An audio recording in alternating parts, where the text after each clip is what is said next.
So you know what really stinks? Poop. I don't know what really stinks, Sarah. Tell me. Getting a cold in the middle of a pandemic.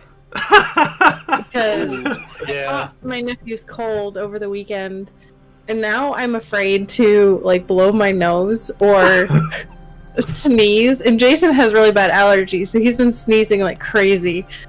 And I just think if anyone in public saw me, they would be like, "Can you taste? Can you smell?" Jason just developed allergies last year. It's the weirdest thing. Yeah, right. Weirdest thing out of nowhere. He just started having allergic reactions. Yeah. But in all seriousness, I apologize if I have to mute my mic to sneeze or blow my nose, but that's life. Hey, it's the changing seasons. That's life. Don't worry, you'll hear it through mine. So. Yeah, don't worry. We ensure that you get all of the content available, even her sneezes, despite her best efforts. I need a cue. Jason. The sneeze sound is not from Syrinscape. Right, no. But all others. Orange juice. So all other great sounds are provided by Syrinscape, including the amazing ambience you're listening to now. Yes, it's so calming and peaceful. Right before the storm. Right before the ire of the storm. Boo. Speaking of that, exciting from last week, we hit level 5, which puts us right on track to where we should be about this time in the module. So with that, as per usual, I'm going to go around and just see if any of you guys want to share some details about level 5 for your characters. I'm going to leave Brandon for last because I know level 5 is pretty big for him. So I will start with Justin. With Abner Calhoun, what cool stuff does Abner get at level 5? Because, languages work funny in this game. Abner went ahead and thought, if he's going to stay in this area for a while, probably a good idea to learn polyglot at some point. So Abner now speaks polyglot. Just as instantly has all of the... instantly learns polyglot. It makes sense. Like, maybe he was studying it on the way here. Yeah, he's got Children's Primer. Yeah. And now you're immersed in it, and you're hearing it, and you're picking up words, and you're able to get the conjugations down, so, you can flavor it. It's not like you're just in the middle of this dungeon. You're like, oh, it finally hit me. A miracle! I know polyglot! Speaking of, how are you going to play it? Are you going to play him as being, pretty proficient and have been sleeper learning for a long while, or is he just going to get phrases and things every once in a while? Yeah. Phrases every once in a while. Yeah, kind of like how I'm really hoping that he misinterprets stuff to Crimit. Yes, also true. I'll try and interpret to Crimit and get things horribly wrong. Apart from that, I took point blank shot. Not a huge surprise there. As a feat because I'm trying to get better with the guns. Nice. And then spell wise, I learned slow. Ooh. Oh, I don't like that. And I learned fireball. Oh, I don't like that either. Fireball! Keeping with the fire theme of Abner's spell list, I chose fireball. So I think that should be a 5d6 damage. I don't like that at all. Reflex half. Fireball! I have been on the receiving end of many a fireball in my day. I love it. So yeah, that should be fun. The range on fireball surprised me. You just throw it from good quarter mile away. That seems ridiculous to me. You can just launch it 400, 500 feet almost. That's insane. That's insane. We've talked about this before in our other session, back with Rise of Runelords, Brandon, Jason, and I remember the first time Brandon's wizard, Zanril, used Fireball, and it is such an overwhelming display of power from otherwise low-level adventurers to suddenly everything is on fire and blows up. Yeah, and 5d6 ain't nothing to sneeze at. So so that's pretty much what I had going on. Other than that, nothing too special. Yep, cool. And that was one thing I was talking to Brandon about this morning, and then I was talking to Jason about it, and I've decided, I don't know if this is how we typically do leveling up, but for the purposes of this module, this is what I'll say. But typically when you level as a prepared spellcaster, you don't get those spells prepared right away. You typically have to wait till you rest. Yep. But I know that there is a thing where when you're preparing spells in the morning, you can leave unslotted, or you can leave open slots and then spend 15 minutes to prepare a spell. So in this case, if you guys wanted to utilize that to prepare spells, that is an option. So you're not going to have those spells right away, but if you take the time to prepare, you could slot your new slots. I still don't think that helps me because I can't do that like a wizard can. I have to prepare them all. Yeah, and unfortunately, with what I had, I mean, unless we're gonna, I don't know. I'll let you roll on that. Yeah, What? Well, we'll see what happens. Say the whole thing, Justin.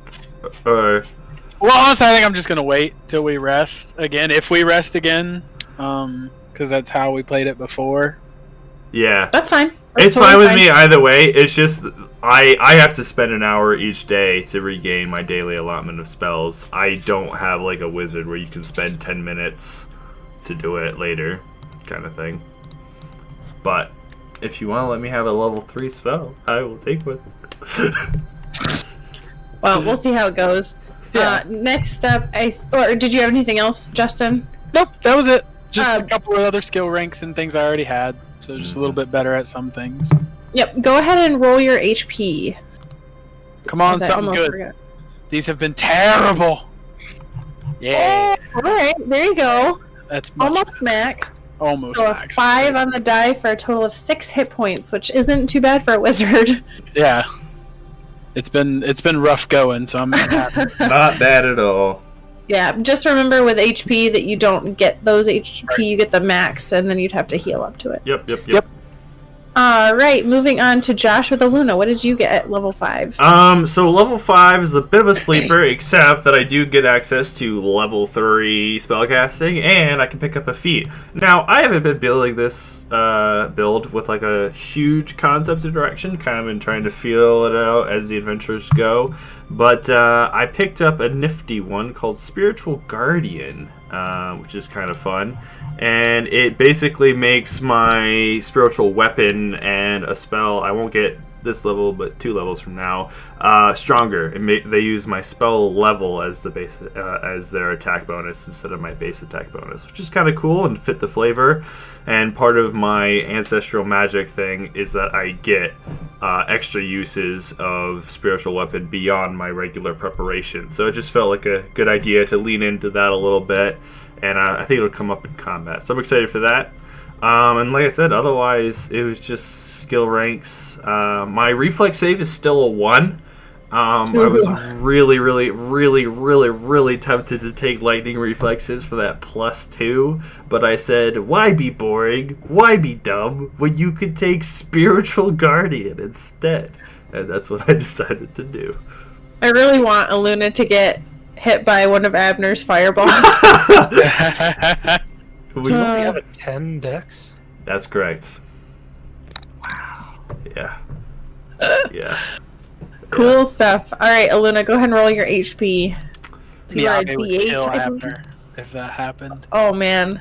I feel like that's how that would Ooh. play out. Which is fine, but I feel like that's how Ooh, that's max on HP, so Aluna has 9 HP now.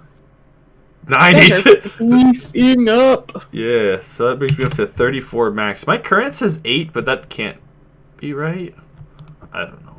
We'll see what the token says. Maybe it is. Maybe it is. I don't know. You fought... Well, what did you fight? You fought the lightning elementals, and you fought the shadows. I think that was the only thing that you fought last session. The shadows wouldn't have done damage. Yeah, No. and we would have healed up before we got to here. Yeah, I don't know. I think that's just... I don't know.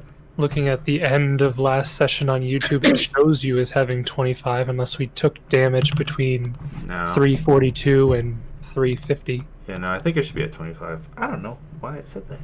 You caught me. I went in and whittled away some HP to see if I could get away with it. Well, to be fair, right. yeah, this whole map looks a little off. Wasn't it? I don't remember these things. No. Yeah. This whole thing. I'm pretty sure they were, I don't know. Oh, you're right. I'm sorry. I decided to get rid of them, so we'll just retcon that. Oh, that's what I remember. That's what I was remembering. You caught me. Yes. Yeah. Just kidding. Save away the link. All right. So moving on to Jason with Miyabe. What did Miyabe get at level 5? A couple things. I now have improved Uncanny Dodge, so I cannot be flanked, in addition to not being able to be caught flat-footed. Nice. I got a Rage Power, and I took Auspicious Mark, just because the flavor text fit with what I was going for. It specifically mentions being marked by the spirits. Ooh. Thought that it would be pretty interesting. It's nothing too crazy, just a bonus d6 on one roll per rage, but you have to spend 2 rounds of rage to do it, so nothing crazy, but might come in handy. Oh, but you can call it after you see the result, so if you didn't like what you saw, okay. I can basically like see what I got and be like, oh, I know that's a miss, and then just add a d6. So I guess I'll have to be slower about letting you know if it hits or not. Yep. And then for my feat, I took Blind Fight, which gives more bonuses than I thought. I was taking it because I thought, I'll reroll any concealment we have because there's a lot of storm themes going on with this. But it also means that invisible creatures don't get to... they don't have a bonus to hit when they're attacking you. You don't lose your dexterity when attacked by an invisible creature. And you also don't have to make acrobatics checks to move at full speed when blinded. So, wow. Pretty neat. That could come in handy. Yeah. That is all pretty cool. Nice. And go ahead and roll your HP. It's going to be minimum again. Oh, did you take another level in Barbarian? I did, yes. Okay. Wow. So you rolled a 7 on a d12. So above average. Not minimum. So 10 hit points to Miyabe. And finally, Crimit. I know Brandon's very excited about this level. This is the big one for gunslingers. This is the one. Yeah, so Crimit, tell us what you got at level 5. Yeah, I just got probably a couple minor things. Don't really do too much for me here. I get to add my dexterity to my damage now, which is nice. Yes. And for my feat, I took Deadeye. Or not Deadeye, that's my name. I'm an idiot. No, Deadly Aim. I was close. I'm so excited I forget what it was. I love how you tried to go for the undersell and then were overtaken by your own excitement. It's just too good.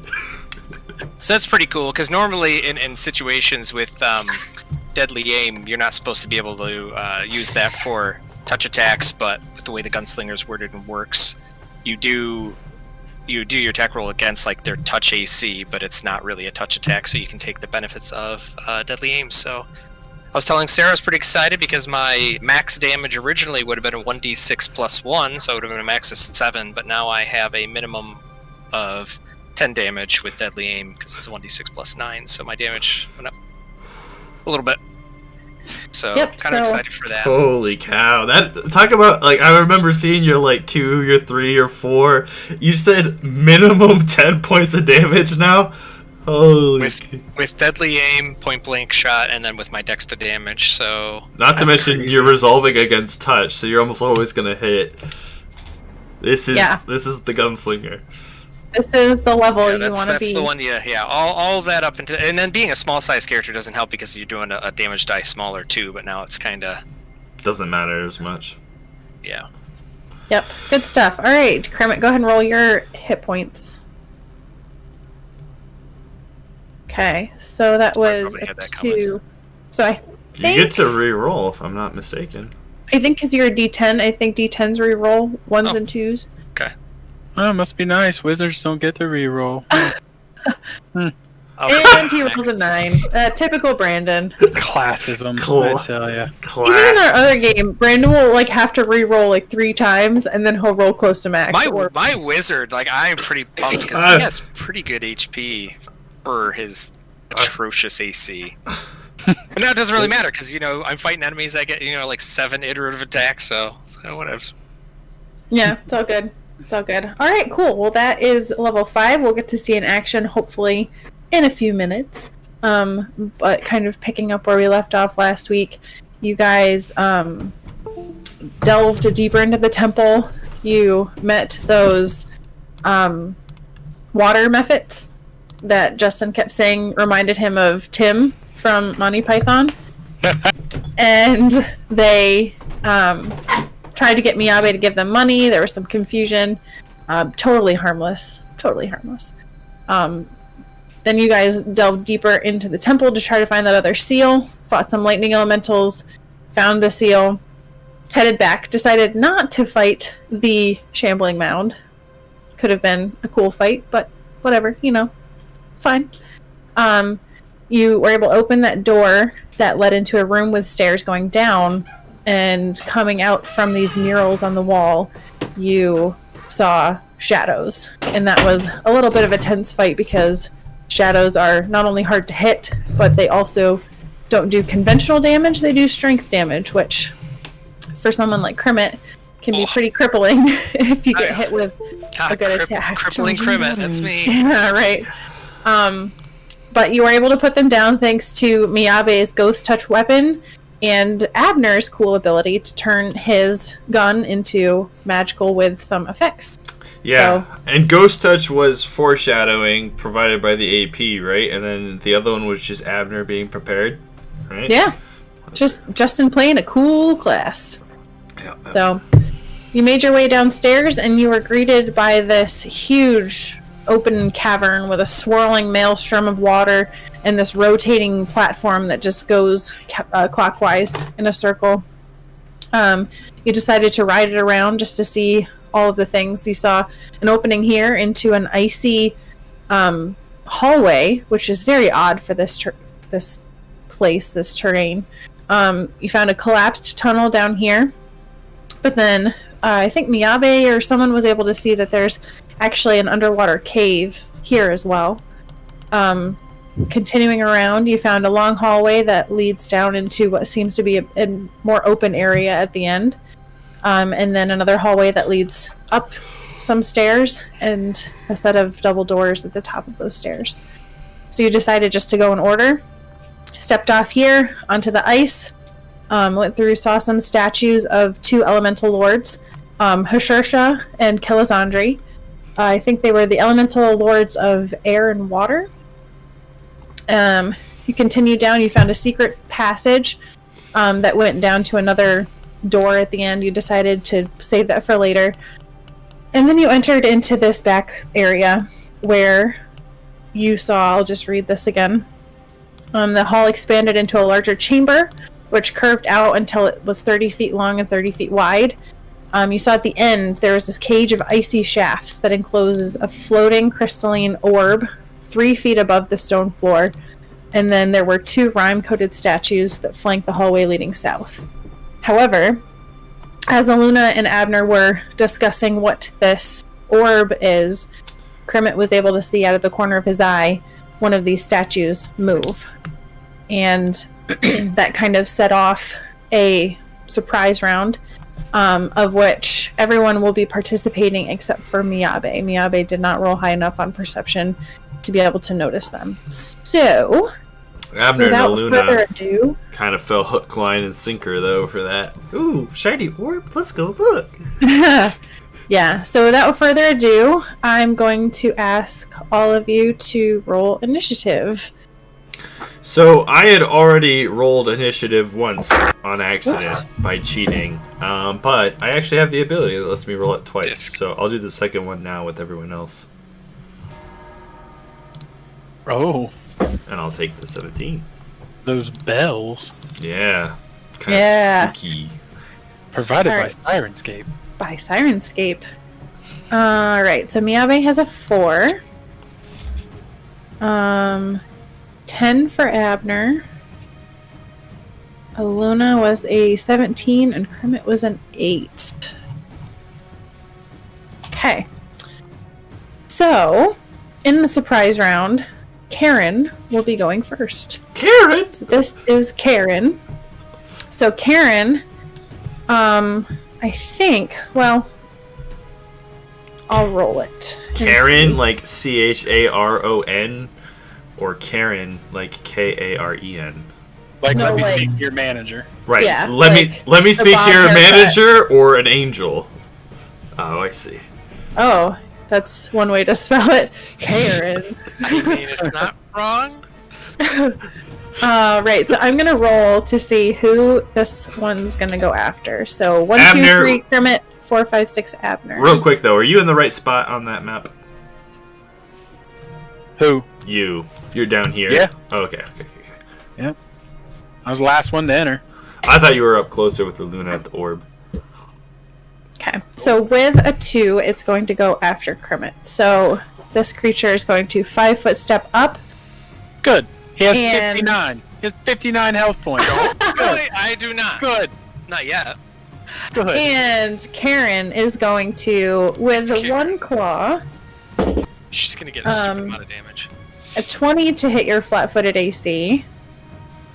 And Oh, that will be That doesn't hit. 8 points of damage. It's nothing to scoff at. No. And next up is Aluna in the surprise round. So standard or move. Real quick, can I get a knowledge check on these bad guys? Certainly, these are going to be, I believe, knowledge nature. Cool.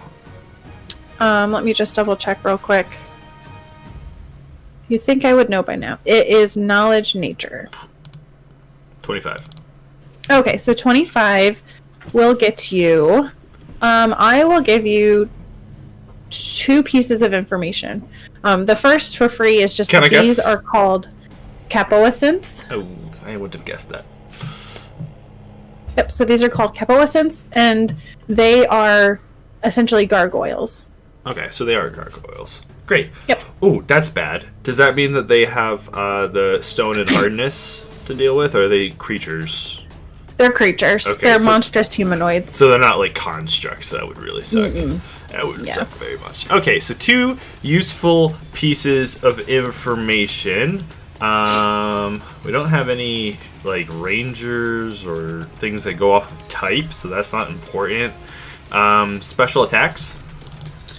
They don't have any special attacks, but they have a lot of attacks.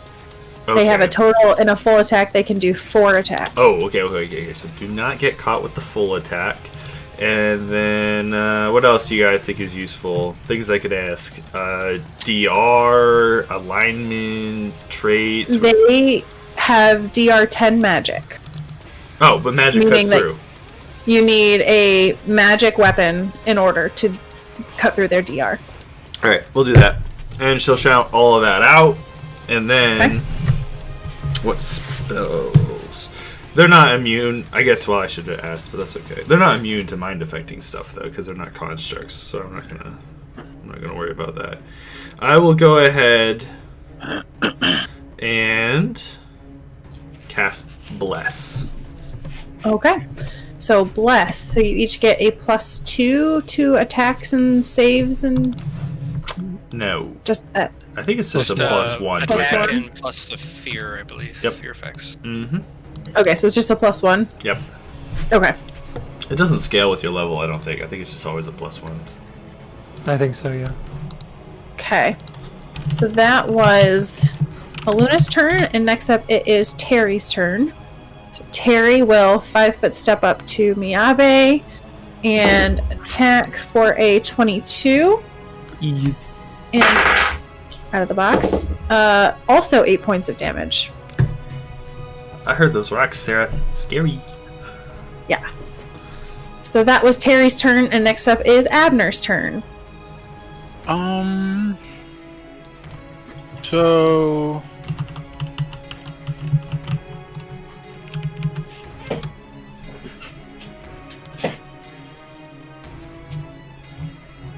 as a swift action,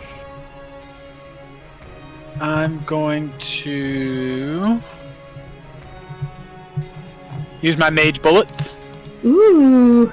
Okay. I'm going to sacrifice a level 2 spell, Spontaneous Immolation, to add a +1 enchantment and flaming Okay. to the gun. So flaming +1 bullets. Yep. And then we could do a standard action, right? Yeah. Since I did a swift, okay. And then we're going to shoot at the one attacking Crimit. Okay, Karen. Yes, Okay. Karen. Yes, purple. Karen, as it was spelled earlier. Karen. Karen. It's point blank shots on, but I'll take a negative because it's in melee, right? Like a -4. Is that right? Yes. Yep. And this does resolve against touch. Is that right? Yes. Okay. All right. But it will be an additional +1 because I can't I don't program in the. That's fine. Okay. So Well, essentially, let me try the arcane gun. I have arcane gun in here. Let me see if that. Yeah, that does program correctly. Yeah. okay. Yeah, it does. So, So here, it'll just be your roll -4. Yep. Okay. Oh boy. So 23, effectively a 19 against touch will hit, and because you have, I think you get to roll another d6 because of flaming. Yep, 1d6. Okay. But let me see here. I think it. I think. I don't know. It doesn't say if it gets like a reflex save or anything against it. It usually doesn't. Like if you had that on a weapon, it would just be a straight d6 of additional elemental damage. So far, 6 bludgeoning piercing, which we'll all go through, and another 1 point of damage. So Come total on. of 7 points of damage to Karen. To be fair, though, with all my bonuses, you're probably still going to outdamage me in this fight, Abner. The net damage, maybe. Maybe. The total damage roll, probably. Well, then after DR. Yeah. Yeah. Your gun's not I mean, I had to give magical. up I had to give up a 3d6 spell though to get that effect. So Yeah. Yeah. But does that have a save for half? The immolation? It doesn't say on the flaming. At least where I'm seeing it here, it doesn't say flaming. No, but on the spell that you gave up. Oh, yes. Does that one have a half? Yeah. Okay, so Yeah. Yeah, it has well, it's fortitude half, reflex to put out. It was Gotcha, 3D, okay. 3d6. Yeah. So effectively, if you shoot 4 times, you're technically netting out. I mean, even if you Exactly. shoot, True. Yeah. Yep, it's true. Alright, next up is Kermit. Free action, drop my book bag. Your book bag. That's cute. That's cute. Drop my book bag so now I can move more freely. My AC goes up by 1. I think I'm gonna need it. 5-foot step and he's all pumped up and got his new abilities, so I'm gonna throw on my point blank. I'm gonna do deadly aim. See how you like this. It's gonna miss. Or not. Okay, so 24 against touch will hit for Solid. 11 points of damage. Solid. Wow. Solid. Some of that goes through. So 1, I think. 1. You said DR 10 magic? Yep, DR 10 magic. That's not good. Correct. You're doing better than me there, Abner. Alright, and now it is Karen's turn. No. So she's got 2 of these guns that are just like firing off at her. And she could go after either one. Let me just see here.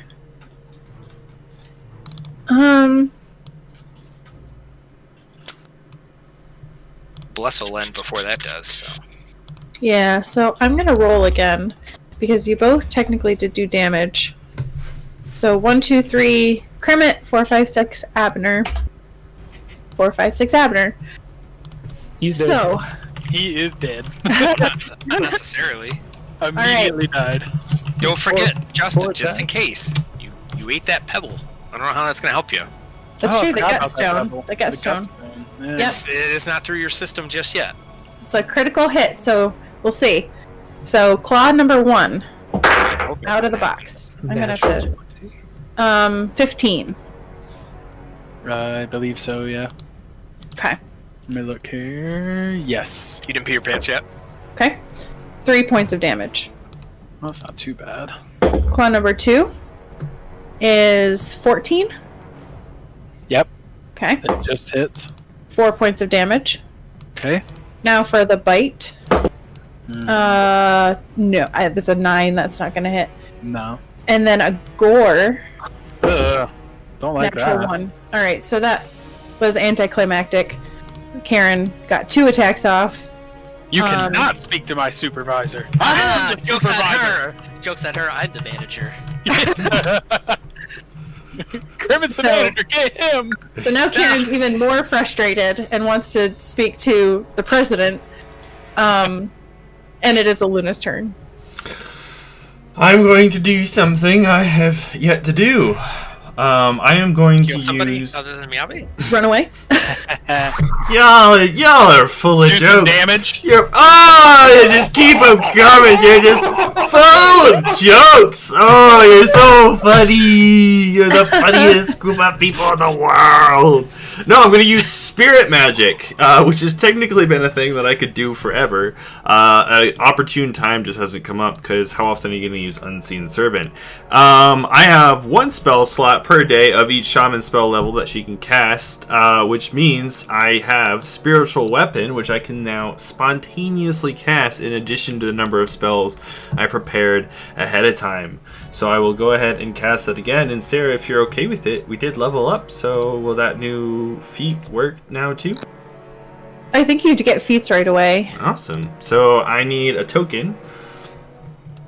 I think I used this one last time. Why, thank So you. let me make that controllable by everybody. Alright, you should be able to move that around. And I have learned that it is important that the weapon has a template. So I'm going to use the Warhammer template. In the text of the spell, I have 4 choices. So it's the Warhammer template, but it still looks like, spectral hands and ghostly faces and visages coming in and out as its attack. And I will go ahead and roll. It'll also get a +2 to damage and 2 caster level checks to overcome spell resistance. But I don't think they have spell resistance, so I'm not too worried about that bit. But So does this count as magic? yeah, and it's force damage. So Okay. So will that cut through DR? I just posted in the chat. it It strikes as a spell, not as a weapon. So, for example, it can damage creatures that have damage check. Okay, sounds good. That's from the spell, not a form. Correct. That's just Got it. just the spell. Got it. Yep. So 1d20 plus. Is that your damage? I hope so. No, it's going to be 5 because that's my level plus my wisdom modifier, right? So 1d20 plus 10, which is insane for it to hit. Is that right, Jace? Because the feat lets you use your level instead of your BAB. Yep. Yes. So a 20 to hit. A 20 will hit. Roll some damage. Beautiful. This will also get 2 additional damage, so that'll be 1d8 plus 7. Is that right? Because it also uses your wisdom there. No, you don't use your wisdom for damage. It's 1d8 plus 1, and then it increases by depending on your caster level. Oh, I see. Sorry. Let me pull it up. Yeah, just 1, and then it's 1 point per 3 caster levels. Yeah. So it's just so 1d8 plus 3 for you. Yep. 4 points of damage. So, 4 points of damage to Karen. All of which will bypass its DR. Okay, so that was Karen. Now it is Terry's turn. So Terry is going after Miyabe. And the ice is difficult terrain, you said? Yes. Correct. So actually, I don't think they would have been able to 5-foot step. Yeah. But There were a actually, number of 5-foot steps that took place there. they can fly, so they can 5-foot step. 5-foot step. Fly. Hey, that's beautiful, Sarah. Goodness, that was hard to get out. All right, so I'm gonna take 5-foot fly. I'm gonna take a 5-foot step here, Alright, so this will be 4 attacks on Miyabe. So first attack is a claw. 11 to hit. Nope. Okay. Second claw. 20. Yes. Okay. So that will be 5 points of damage. The bite is 9.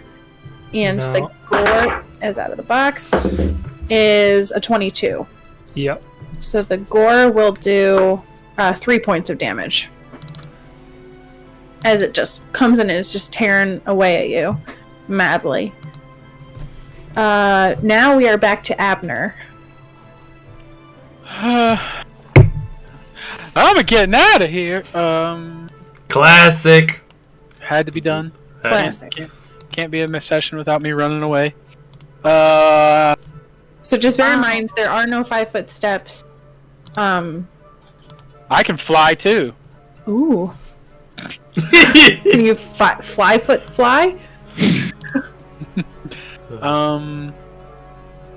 Probably 5 foot high. Kermit probably could. That's not the rules. Oh. I'm gonna give it an attack of opportunity and try to move up here. Okay. So it will try to swipe out at you with a claw. It's a 17. That hits. Okay. That will be 6 points of damage. Oof. 17 That hurt hits. more than I didn't want to get hit that hard. Oh, don't forget bless. I forgot about bless. Oh, we have bless. Who has bless? We all have bless. We all have bless, yeah. Yep. So just a +1 to your attack. Oh, cool. I didn't have that put on there. Cool. And then I'm actually just gonna drink a Cure Light Wounds potion. Okay. I think it's a move action to pull it out.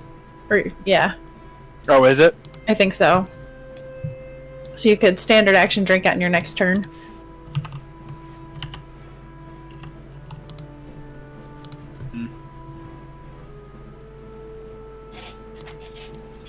Okay. Didn't know that. So I'd actually rather cast a spell then. Okay, you can do that. Mage Armor! Alright, beef up the armor. Are you So- casting that on Kermit? Yes. I figured he think- needed it. I don't think it would do any good to Kermit. It would. Touch attacks. I don't think it actually does. It only works against incorporeal. So it's No. not actually touch attacks, it's just May incorporeal. find more of them. What does Maybe. that do? What does that do with bracers of armor? It'll give you a +3. Okay. Well, no, his bracers of armor are +2 already. +2, aren't so- they? Oh, are they plus +2? two. Okay, so +2. Yeah, so let me But change they're my plus mage one. armor to reflect that. There we go. Okay. Okay? Yep. So you get a little bonus to your AC. Yep. Alright, and next up we have Kermit. Reload and pew pew. Okay. Pew pew. At Karen. Die, Karen. Die, Karen. Not with this. Oof. Oh Oh, my and goodness. then no damage. So a 30 to hit touch AC, but 10 points of damage does not get A 19 through. doesn't crit for you? No. Nat 20. Can you imagine I- Gunslinger critting on 19 and 20 by default? Yeah, what does Wait, Baron do? Does he keen his... Can at level 7, Yeah, that's but that's level Insane. 7.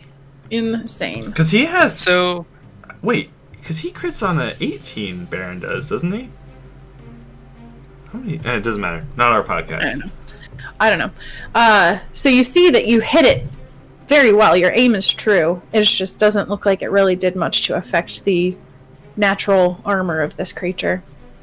it's so depressing after level 5. It's so sad. It will come. It will come. All right. If we live. And now we are at Miyabe. Okay. Well, Bottom of round 1. Miyabe's weapon is magical. Yes. Ghost Touch isn't really going to do anything, but he is going to spin around and face this creature who's been attacking him numerous times now. And he is going to attempt to cleave into it. Flavor cleave? Yeah, not a real Flavor. cleave. Yeah, no, I don't think Flavor Aluna's cleave. standing right there and then he's gonna hit her. Wow, okay, so a 23 to hit is going to hit and do 16 points of bludgeoning damage. Whoa! Actually, no, yeah, the bless is in there, so 23 is correct. All right. That was a big hit from Miyabe, who is finally starting to hit things, slowly but surely. Why did she throw so much shade at us? I don't understand. I was just trying to play a game, have a good time. I've been on the receiving end of that, so I can sympathize. I remember 100%. picking on Nayare quite a bit for not Yeah. hitting stuff.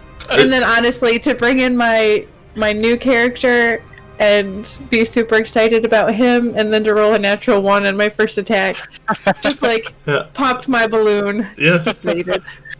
It was kind of I'm perfect. You flavored it up and everything. You're like, oh yeah, and he swings around and this huge Yeah. attack. Natural one.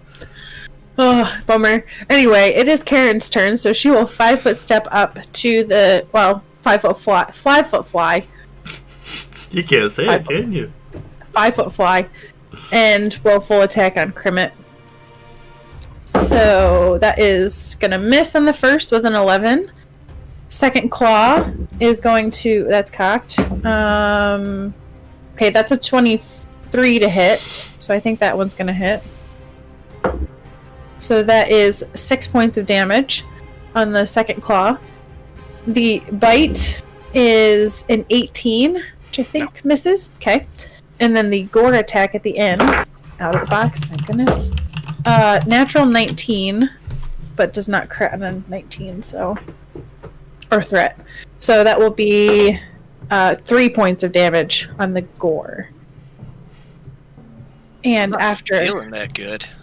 Karen, it is Aluna's turn. Miyabe got hit, right? So the ward is no longer on him. Correct. I got hit a couple times. Yeah, she'll go ahead and put the ward right back on him, and that, without needing any prompting from me, will continue its action because I'm not changing targets, and will attack. And I guess this doesn't get blessed, the spiritual weapon, even though it affects attack rolls. It wouldn't get Well, I it. mean, it was summoned after bless anyways, wasn't it? Right. So But- even if it did, it wouldn't. Right, but I don't think it would, because anyway. it says it's unaffected by feats or combat abilities, which makes me think the whole point is that it's supposed to be its own thing. You know what I mean? I think so. Yeah, I would probably roll that way. Besides, 1d20 plus 10 is nothing to scoff at anyway.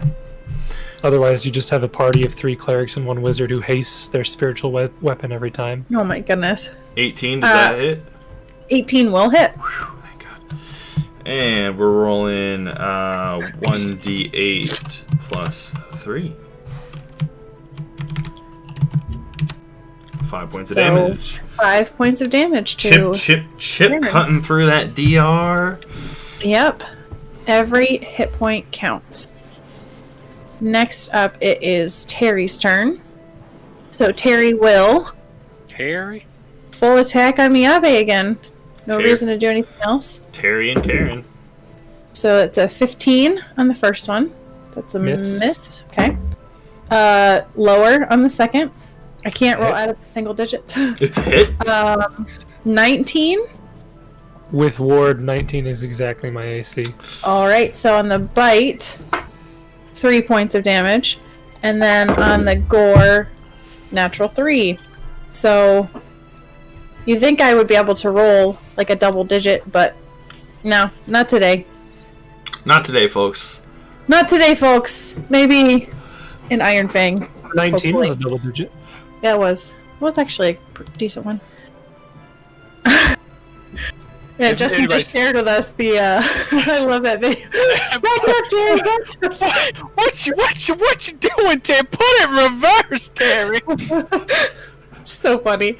Oh man. All right. So that was Terry's turn, and Terry. now we're at Abner's turn. All right. Oh, Terry. Lord, Terry, put it in reverse. What you doing? I'll have to partake later, else the whole stream will be privy. So I'm going to reload All right. as my move action. Okay. So let me take my dose of black powder and my bullet off my inventory list.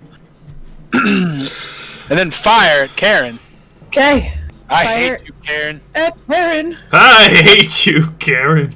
Okay, and 11 is going to miss Karen. That's not fun. You have mage bullets, though, right? Yeah. Okay, so if you hit, you would do something. 1d6 fire damage. Don't have to rub it in, Luna. Yeah, right. Next up is Kermit.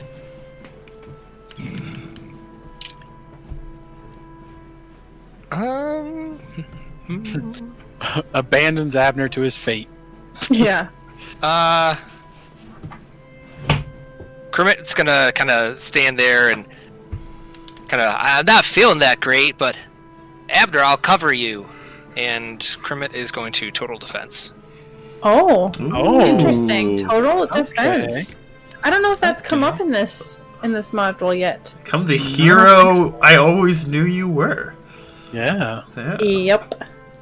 All right. I can't 5-foot step, and reloading is going to provoke an attack of opportunity, and my damage rolls aren't that great, and my misfire is up to an 8, so You shield for a hug. 8? Yeah. Ooh. Oh, I didn't realize I had climbed up that high. It was a 6 last session. All right. 6, so Right. So you're tempting fate at that point. We need to get you Yeah, on exactly. my magic. luck, I'm gonna shoot. I'll reload, get hit with an attack of opportunity, and I'll shoot and either misfire or just do 1 or 2 damage. Okay. Put in reverse. Kermit. Reverse Kermit. All right. Next, we are at Miyabe with Terry right in front of you. He sees that the creature was damaged by his swing before the great club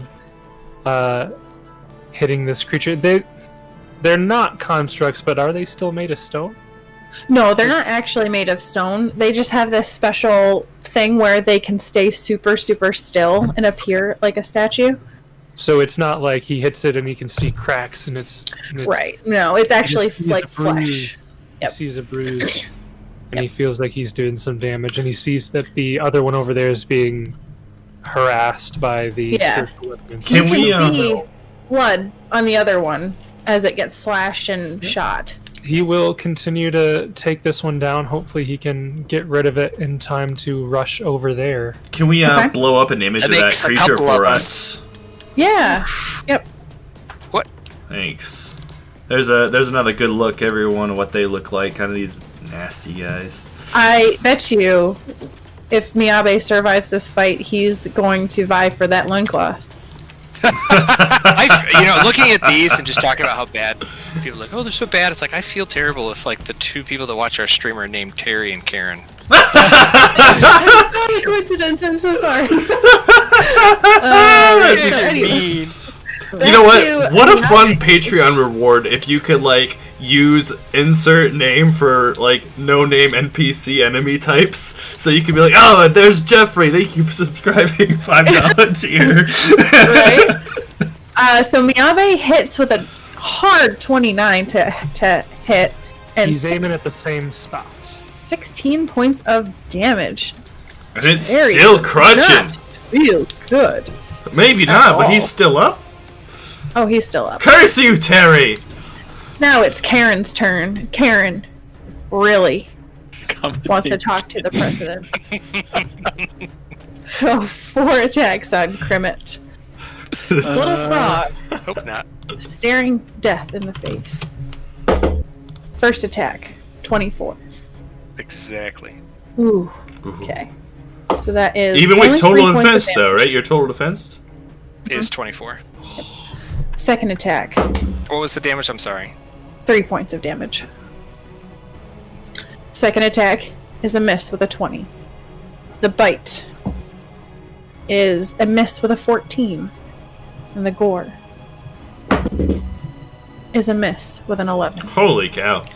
So I this dodged frog- 1 attack. Yeah, I'm this surprised frog you got is hit like, at all, yeah. She just me. 24. I would have been hit twice if I hadn't totaled. I could Yeah. have partial defense, but okay. Now we are at Aluna. Inspired by Kermit's bravery, she will place ward on him. Oh. Yeah.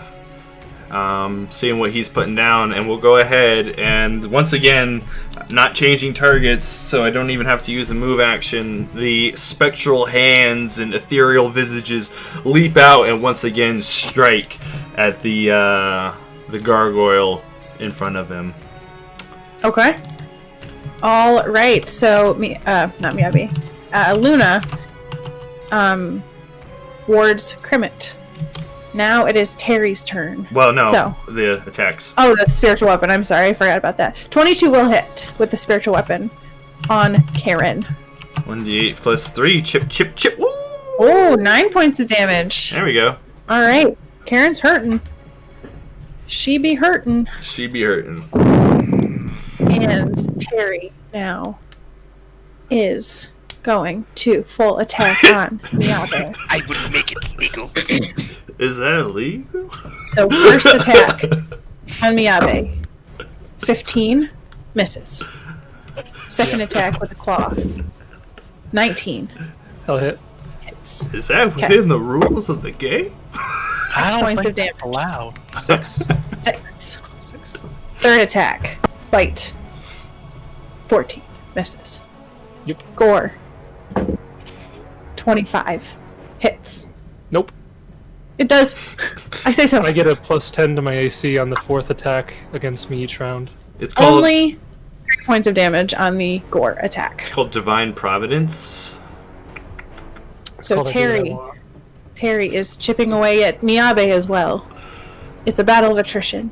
Not and really. it's Abner's turn. I want to throw magic missiles at this or shoot it. Amazing music provided by Syrinscape. Third time's a charm. Third time. Honestly, magic missile would probably do more damage and doesn't. That's have what a I'm penalty to thinking. hit. Right. It It's- doesn't have it's- a penalty to hit. I'm like, Yeah, I want to burn that just to hit this thing. it does more could hit them- damage. you could hit them It's both. in a ring, and it'll bypass their DR. You could hit Terry and Karen. That's It'd be a 3d4 plus 1, Plus right? 3. Plus Each 3. missile is plus 1. oh, you have 3 missiles, Yeah. so you could even do like 2 in 1 somewhere. Yeah, we just Yeah. don't know how damaged they are. Right. So Slayer. Blood Reader. let's do that. So I'm gonna throw 2 at Karen and 1 at Terry. Oh, great, Karen, please. How rude. Alright. Karen, please. Karen's like, please just throw it all. And like he sees him cast the incantations for magic missile. He's like, please, all 3 on Gary. So how do I roll that for the 2? What do I roll? Just 2d4 plus 2, and then the Yep. 1d4 plus 1. Yep. Okay. I mean, honestly, you could do them all at once and just have the last die go to the other one, but it doesn't matter. It doesn't It's up to matter. you. Whoops. 2d plus 2. That's a criminal rule right there. Two birds in the stone are worth 1 in the When you get bush. two magic missiles from the hand equal a 2. Equal of 2. 2 days as the crow 2d4 flies. plus 2 against Karen is 6 points of damage, but Karen is still hanging out.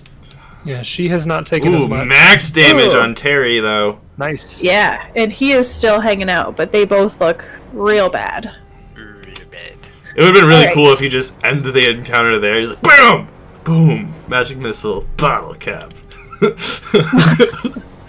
Yeah. Alright, next up is Crimit Marsh Croaker. Crimit seeing that they're getting hit, he'll and then he got bolstered a little bit. Mm-hmm. My AC should be 25, but I can't figure out how to get the word thing to work. So it is 25. Trust me. Yeah, plus 2 deflection is what it does. I already have Ring of Protection, so it's only adding Yep, another yep, one. yep, yep, yep, yep, yep, yep. But Crimit, like, kind of wincing from getting hit, he's going to congratulate Abner. Good job. Keep it up. Then he will total defense again. Okay. He can The take it. bravest little frog I've ever We met. shall see. Is And the a gargoyle very completely, brave. ignores him. Yeah. Yeah. Abner flies over him. Abner's like, hey, what? I didn't hear that. What? Alright, next up is Miyabe.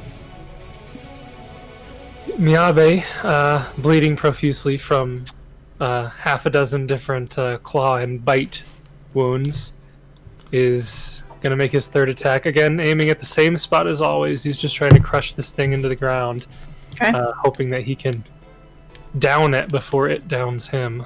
Okay. Yeah, maybe. 17 will hit. Oh, thank God. Must be. I bet you blessed did it. I bet you. And Terry goes down. Describe how you kill Terry. So I imagine that... Put him in reverse.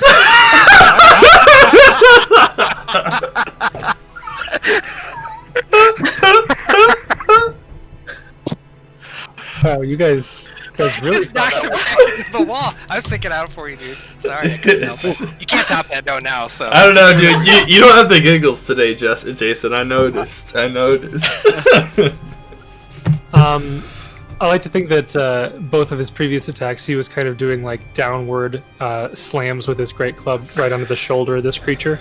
Okay. On this third one, he does that again, and as the creature begins to like pass out from the pain, he just kicks it backwards back into position that it was before. Slumped up against the wall. And then turns his attention to the other, and he's going to actually move over there. Okay. Alright, so you move up to Karen. He begins sliding, and then he like puts out his great club and pokes him to stop him from moving forward as he slides across the ice. Okay. So, Karen now has another guest she's not happy about.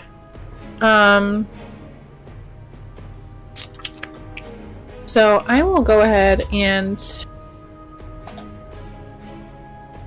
Let's see. Well, I'll roll to see who it hits. Bet you can't hit me. Gonna roll bluff. Alright, so that is Crimit, so her first attack Yeah, will my go bluff worked. I don't. with your 10 bluff. Sure. Okay, so that is a 17. So the first one will miss. If she misses... Oh, what? Would have hit me. So she's going to attack on this one, and if she misses on this one, then she's going to go after Miyabe. So on the second claw, natural 20.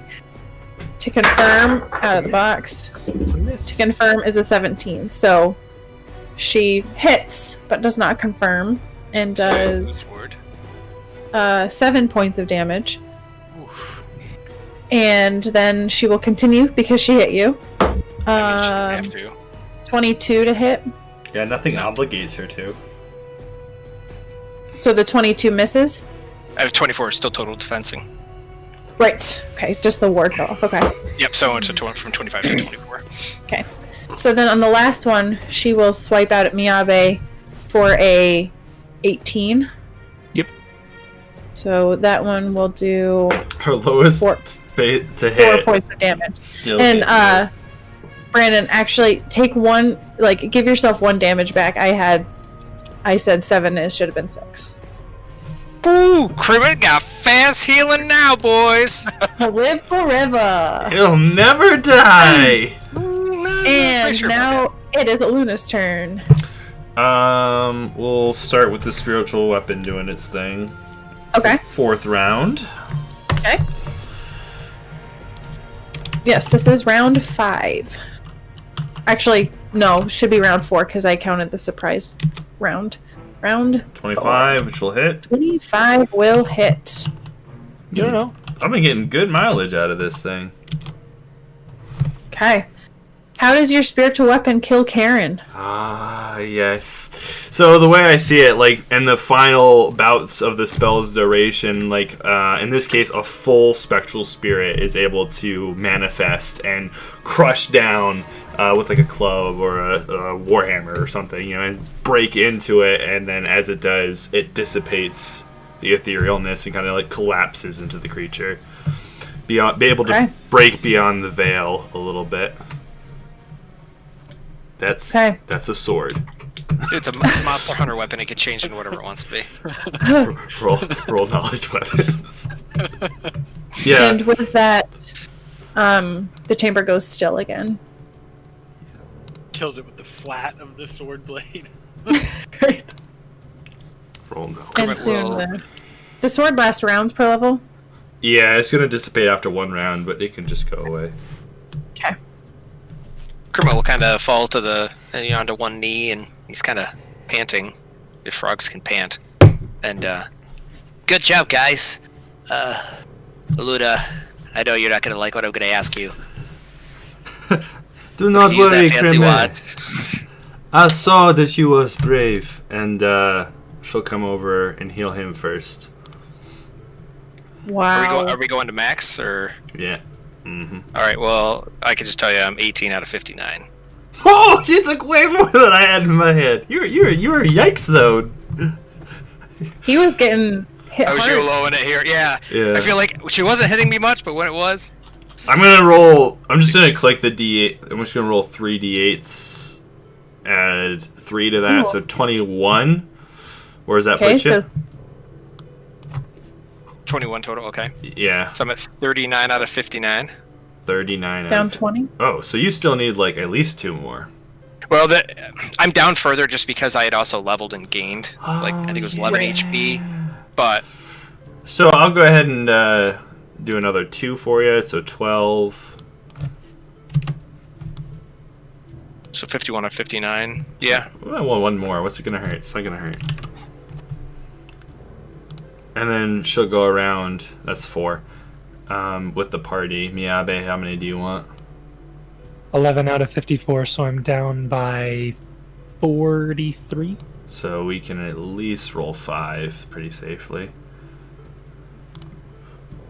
Tickle 2.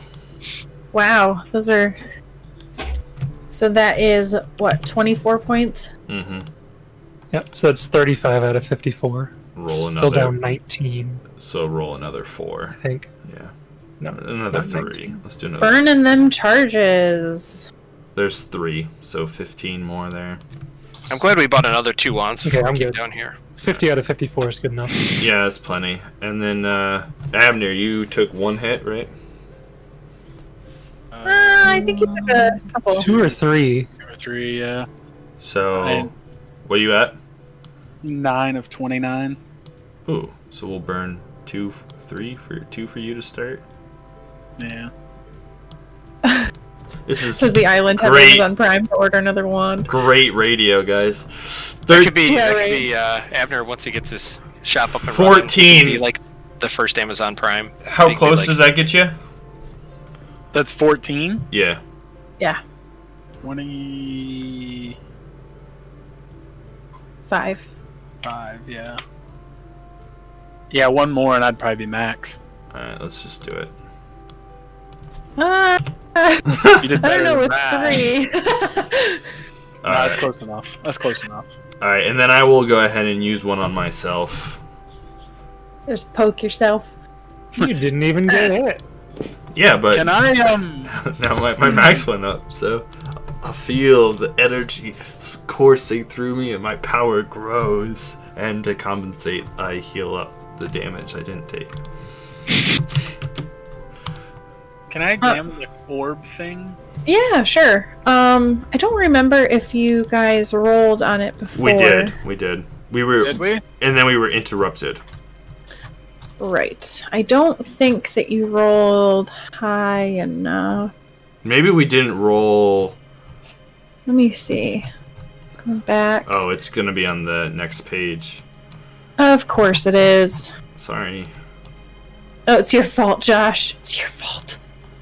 Oh, it's right there at the top. I know. I It was is. all the way to the top, and I was like, "You got to be kidding me." It's right there. Oh, for Pete's sake. No, I don't think we did. I don't remember. Well, just because I don't want to waste time doing this, go ahead and roll Knowledge Arcana. And if you're aiding or if you're rolling separately, just let me know. Yeah, I think you can aid knowledge. Well, maybe you can aid knowledge checks, but we'll just roll separately, I think. I would let you guys aid this one. All right then. So 14 for Abner. And 8. And an 8 for Luna. So looking at it, you're not sure exactly what it is. But you can see that whatever it is, it seems to be active. And it's almost like pulsing upward, like into the ceiling. Can I touch it? If you want to. It's all gated off, right? It is in like a what did I say? It's in like a cage of icy shafts. Do we have... Wait, I'm not a paladin. I was going to say, I detect evil. I have no idea. If I do cast Detect Magic, I know that's emanating magic, but is there anything else in this room? Like, I'm trying to watch where it's pulsating up. If it, like, connects to some other mechanism, like, I'll take a perception shoot. Ooh, if that makes more sense. Or, like, just trying to figure out what is it doing? How does it work? What is its purpose? Go ahead and roll a perception, or if any of you want to roll perception, I would allow it. I'll also take a knowledge dungeoneering, maybe. Hey, look at that! There's the nat 20 perception rolls again. Are you swear that it's not just broken? It might be. That's like the fourth one I've had in the last couple of sessions. That's insanity.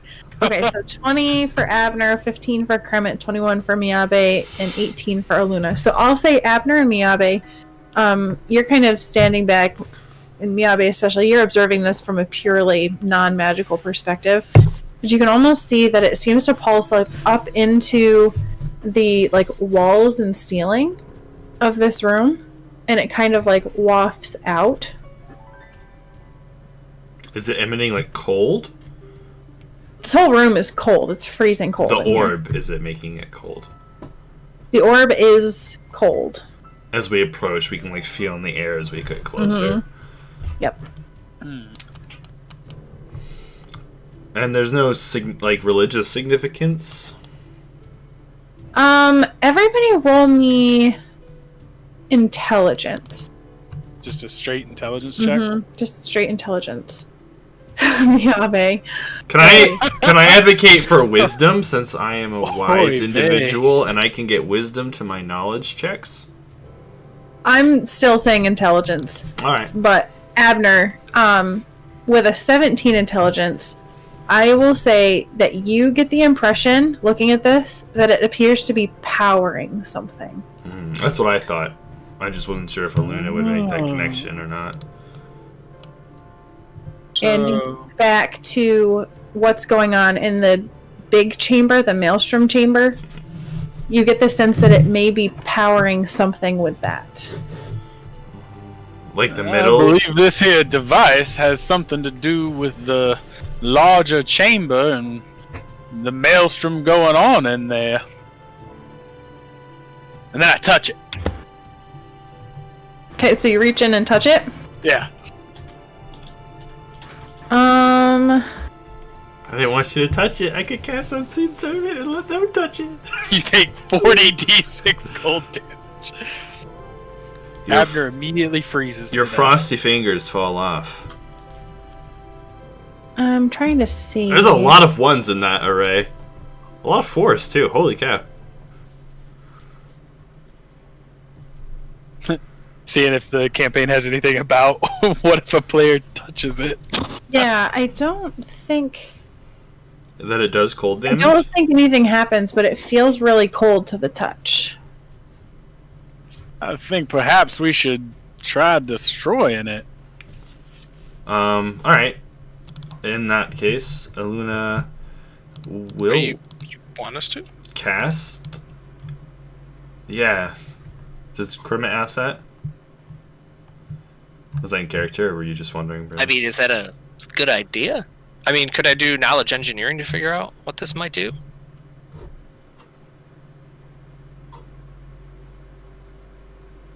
Oh, sorry, you were asking me?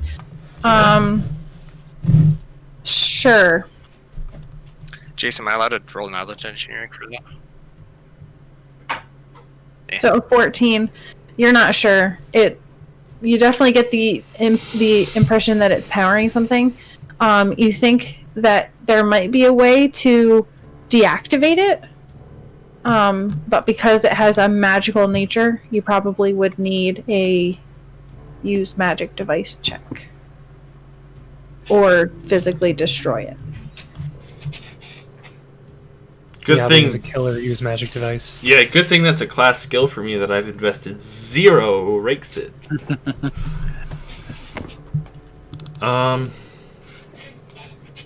So wait, I'm sorry. Can we not? We can't move it. You can't move it. Oh, we haven't tried, but What's in the? I imagine it's like a bunch of like up and down like icicles, like really big ones, and it's kind of like a so I guess gel we have cell like page. Not that we have, but if we had a stick, we could reach it out and poke it, right? Yeah. And Abner reached through and touched it. Oh, okay. I mean, I could destroy it if you guys wanted to. I think that's the only option we have, and it's definitely tied to the nonsense in the other room. I think we have to destroy it.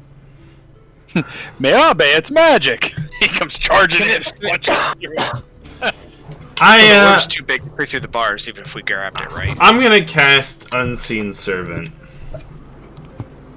And invisible, mindless, shapeless force that performs a simple task at your command. She will tell it to... She'll summon it inside of there. You know what I mean? Looking through the slits. And then she'll command it to grab it or pull it off. It's like... It's just floating, right? Yeah. Yep, it's just like hovering in the air. Yeah, she'll try to get it to move it. Now, it has an effective strength score of 2, so it can lift 20 pounds or drag 100 pounds, but that's it. It can trigger traps and such, but it can only exert about 20 pounds of force, which is not enough to activate certain pressure plates on other devices. It can't perform any tasks that require a skill check with a DC higher of 10. So, I think this falls into, hey, go do this for me category, though. Okay. So you're trying to move it? Yeah, just pull it. Okay, so your Unseen Servant tries to pull it and it doesn't move. It seems to be like magically fixed into place. Alright. She won't say anything and we'll let Kremet blow it up if that's what he decides to do. I mean, I don't think I can do anything, so I have... let me link it.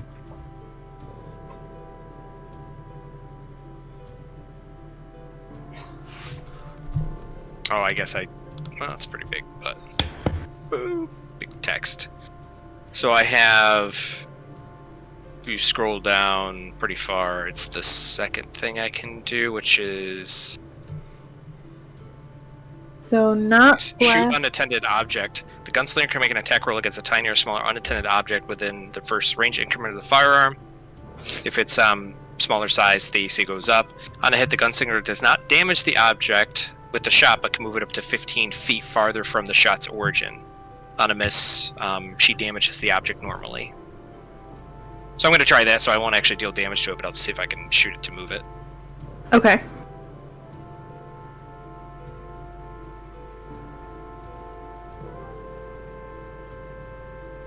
Make sure we have Deadly Aim turned off. Miyabe is just chilling. Of course. Of course. I roll a crit, and I would have confirmed probably on anything. Darn it. Yeah, so a critical with a 32 to confirm. You confirm your hit on it, and it Just doesn't ricochets off, move. I'm assuming. Yeah, it just doesn't move. Good. I wasted my crit, and And my it did this fires nothing? up by 1. And it doesn't... Oh, because you're not a magic weapon. While you guys are in here, I need all of you to take 3 points of non-lethal cold damage. Oh, Magic to we me. gotta track that separately. Not this fella. Cold I'm resistance? going to add that to... A little bit of shadowy resistance. Well, it's... If we can't do much, we may want to get out of here. It's getting a little cold. How long would you think we've been here, Sarah?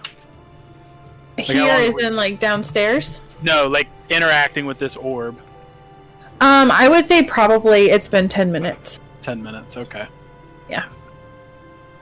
Do I have any spells? I don't. Did we ever see what was down at the end of this? We haven't tried to smash it. It's a door. You have to break through the icicles. Somebody has the only magic weapon. Yeah, he tried. It didn't do anything. Yeah, but he didn't try to damage it. You just tried to move it, yeah. Oh, that attack was to move it. Oh, I mean, yeah, I'll because try that was. shooting it. It said like if you miss, then it does damage, right? Yeah. Oh, I mean, if you guys told me to shoot it, I would. Okay, so Abner, you shoot at it and you impact and you see it, like the bullet does pierce and does a little crack to it. Oh, glad I wasted that gunpowder on that. So Take a little shot, then. damage. Yeah. Alright, so I'm not using the grit ability. I'm just gonna straight pew pew. Pew pew. Okay. And I misfired. Alright, I'm gonna go sit down somewhere. Okay, so Aluna Cribbit will, misfires. Aluna will kind of like hold up her hand, tell the gunslingers to stop, and then just be like, Miyabe, can you try to destroy that for us? Do you want me to roll, or if over time can I just smash through and hit it?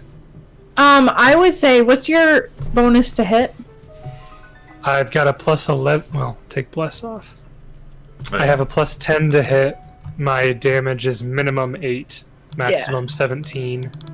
Okay, you only take. It only would take you one hit. To go through it. Actually, just roll damage. Okay. So Miyabe, you go up to it and you line up and you whack it and you crash it right through the middle and it bursts into an explosion. And I need all of you to take 24 points of damage as this thing just explodes into shards. Reflex for and then a falls to half? the ground. No. Nope. No? 5d6 points of cold damage. No save. Do I get damage reduction on that? You do. Yep. So you would take 19. Yep. Yeah. You roll a lot of 5s and 6s, Sarah. So, it's like Miyabi just smashes this thing, explodes. Cribbit just gets pelted with all this damage. She just sits there and, Aluna. Yeah, they're just, all that does is just waste time, Sarah. Now we just gotta use up the wand again. We just did Miyabi, I this. think you hit it a little too hard. Does anything change with the room? Not with the room, no. You just see that there's no longer that pulsing that's going up into the walls and into the ceiling. So I'm gonna end up using 16 charges, right? For a person minimum, We basically just got fireballed in the face. right? To Yeah. get that back? Yeah, so... Yeah. It was a 10-foot radius and you all were conveniently 10 feet away. So, yeah. I'll just go down the line. Abner, here's your 4d8 plus... whatever. Okay, so Um, 15 points to Abner. Here's mine. Okay.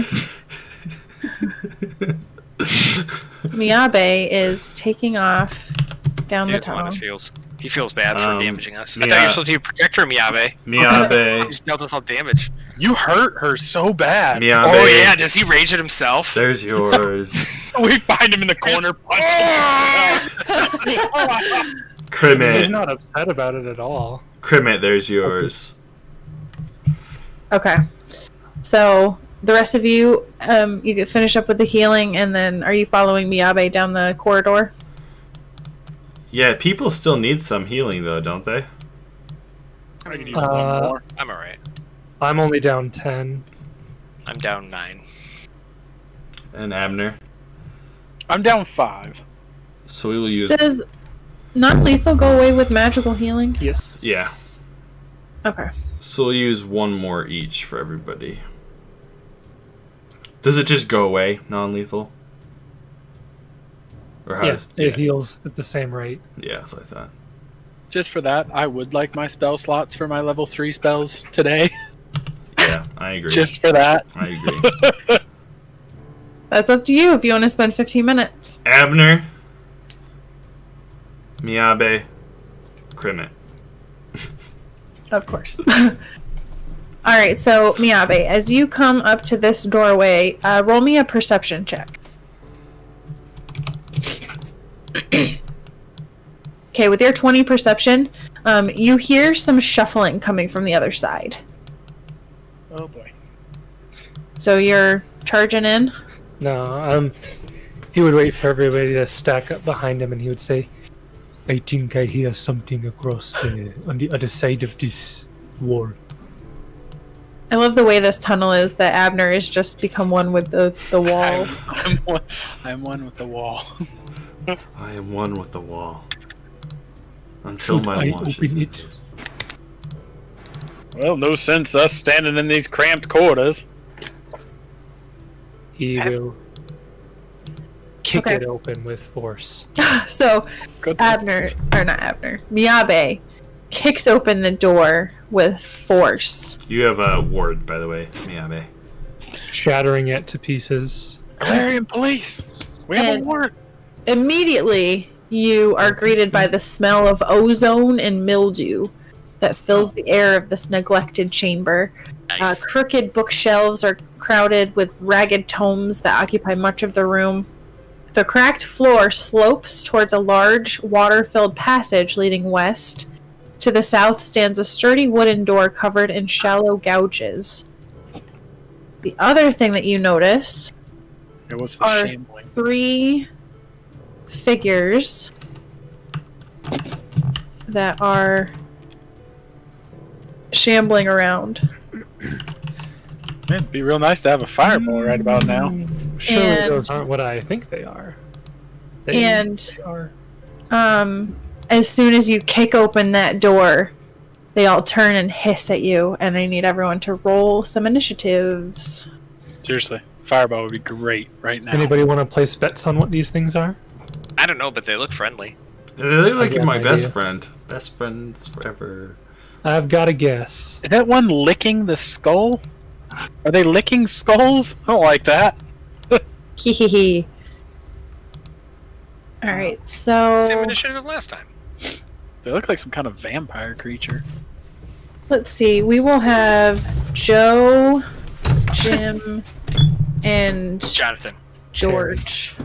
Terry. Terry 2.0. Terry 2. Terry 2. Alright, so Terry 2. George will be blue, Jim can be green, and Joe will be red.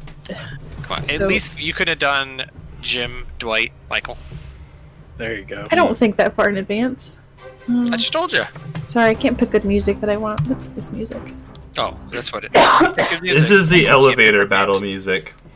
Yeah, right. Alright, so... I don't hear any music. Oops, did it stop? Yes. I clicked it too many times. Hey, we need these awesome songs. User error. It's my bad. Alright, so let me get my colors on. What did I say? Green, red? I don't remember. Jim, Joe, George. Red, green, blue. Okay. So, we've got initiative for Miyabe is a 14. And I will say that all of you can get a surprise round because Miyabe knew that they were back there, but they did not know that you were coming. And he bursts open the door like a madman. Okay.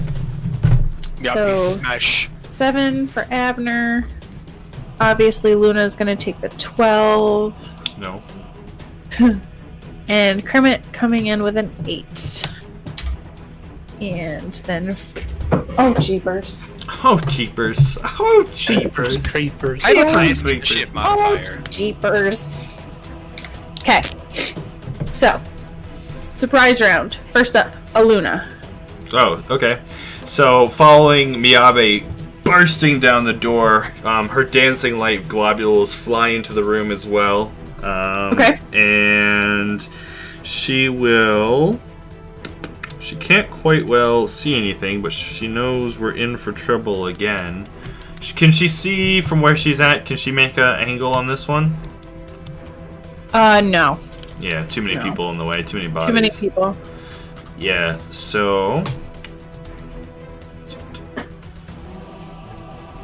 And we have a surprise round, though, you said, right? Correct. I'm looking at it, though. I can't quite well squeeze out of the way. I can only get right in the way. So I'll wait for them to go in first. Okay. Effectively, Next. Can you delay a surprise round? No, it was what I want to do, but just go later. Okay. Next is Miyabe. He will charge the one in front of him. Okay. All right. He's So you'll got charge. that he needs. That is Jim. Jimmy So Van Lab. roll that charge attack. Okay, 16 it, too. will hit. And George goes down. Oh, must not be what I thought he was. While I'm in here, can I roll knowledge religion? You may. But you just straight up murder that one? Yep. You're not sure. Actually, no. You would. With that, I'll say that you know that these are ghouls. Oh, they are what I thought they are. It's just they're way weaker than I thought they were. Do they have some special... Usually, if they're weaker, they have some special ability that would just mess you up. Well, no, they do. We fought ghouls before in Rise of the Runelords. It's just, I thought they had more hit points. If you remember, though, we were in the corn... minor spoilers for Rise of the Runelords. We were going through the cornfields, and they By would... minor, it's a big one. they would jump out of nowhere, and if you recall, we pretty much could put them down easily. It was just a battle of attrition and the numbers. They would jump out of the thing. There was a lot of them. And then get hit, and then they were done. But we had to clear out a whole field of them. Also, I was maxing their HP back when we were fighting, so that's why. Now you're minimizing it. Okay. Now I'm giving them literally half of what they should have. Yep. Not Sounds right. really. No. Alright, so that was Miyabe's turn in the charge. Next up is Kremet. By 5-foot step, can I fee that one? Yeah. Alright, so drop my book bag, 5-foot step, pew pew. So, on a bright note, I already misfired, so that's Back cool to 1 for now. for now. Alright, so point blank. Oh, and when I switched my mod, I changed it to ranged when I redid it when we were in the room before I got nuked in the face. Okay. Roll that to hit. Deadly. Oh, I need to make sure all my buffs are on. I'm not used to this. It's tough playing a level 5 character. You mocking him? Hey, I just want to make sure I'm going to get every bang for my buck, if you know what I mean. Literally. He's dead. Alright, so 25 to hit, 11 points of damage. George is still standing. Ooh, so you got pretty close then, Jace.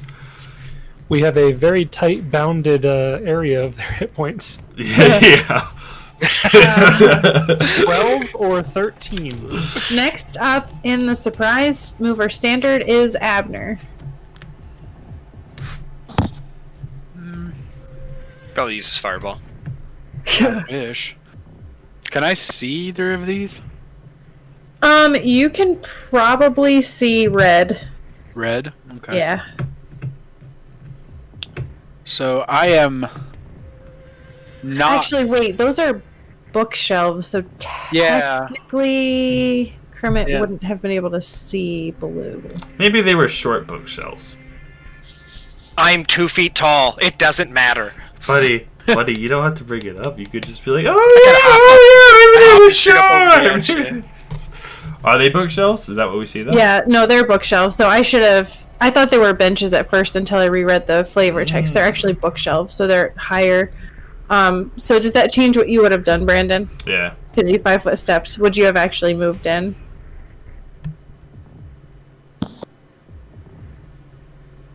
Let me give me a bullet back.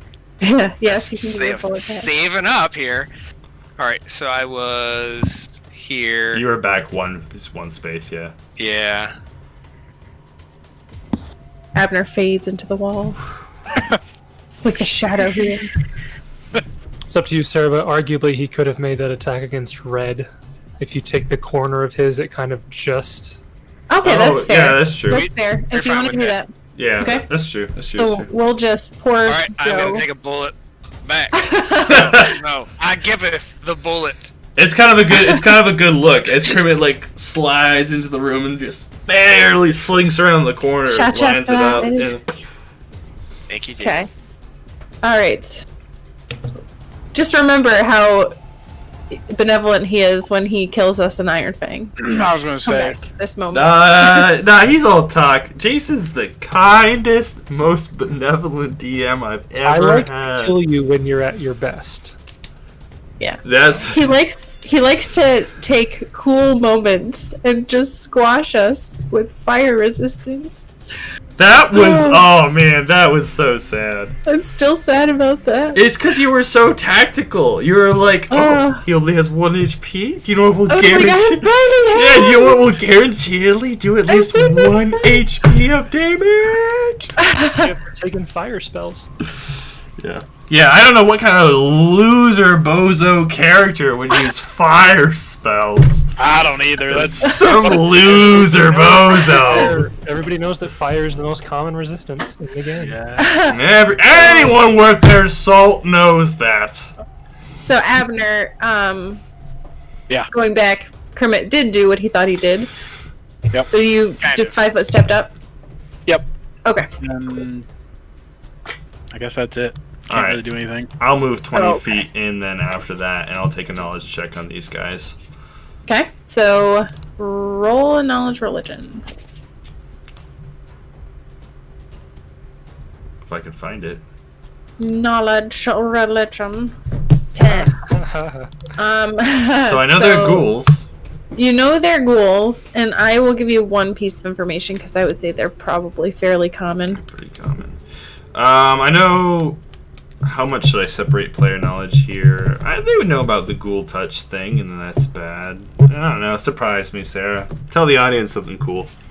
I fought ghouls before. Yeah, so cool thing about ghouls is they can bite you and do disease and paralysis. But, fun fact, elves are immune to the paralysis. Not the case with ghasts, but for ghouls. See, this is proof of Jason's benevolence. He would have given me nothing for that. Like, Yeah. even technically, if they're common, I beat the DC by 5. Well, I'm a different GM than Jason, clearly. Clearly. If this had been something like more cool than a ghoul, I probably wouldn't have, but it's a ghoul. That's a cool. So now it is Joe and George's turn. Now that poor Jim has been killed. So You could have even done Jimmy Bill Bob. I could have.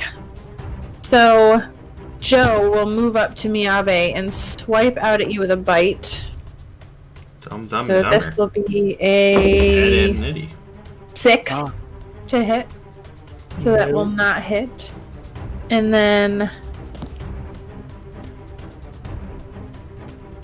who's the other one? George will come up Does he- to Aluna. Does he only have 1 attack? Yes. Okay. Oh, wait, no. Oh, it's written differently. So he does have 2 more claws. I was just saying, they're really, really. This guy has a death wish, I'm telling you. 19. Yep. That'll hit. Okay. So that is 5 points of damage, and I need you to roll me a fortitude save. Yep. A 28 fortitude, you're fine. Probably fails. So you shake off the paralysis, and the other Yeah. claw is 21 to hit. Yeah. Can you give me the damage for the first one? 4 points of damage, I think. And this 21 is against me now, right? No. This is Okay. still against Miyabe, and this is another 2 points of damage.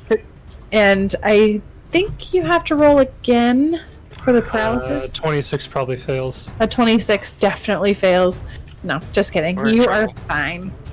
Aluna, however, will get the bite. So this will be a 6. So the bite is going to miss on George. A 6. So now it is Miyabe's turn. I kind of wanted him to attack blue because red's already damaged, but that's a bit of a tough corner to get there. So, I guess he will just yell out and he would say, "Aluna, get out of the way," and then he would attack at red. Okay. So So roll to hit on red. take charge off. No. Natural 1 is going to miss. And I guess he'll just stay where he is. Okay, fair enough. Next is Kermit.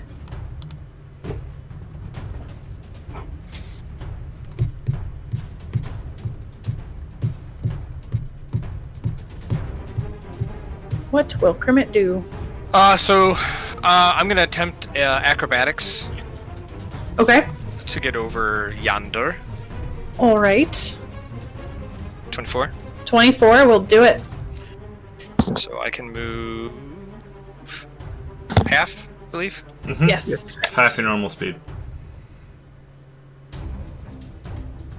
So, alright, so I'll move the 15 feet, so I'll just kind of jump over Luna, bounce off of one of the bookshelves and land over there, and move action, reload them again.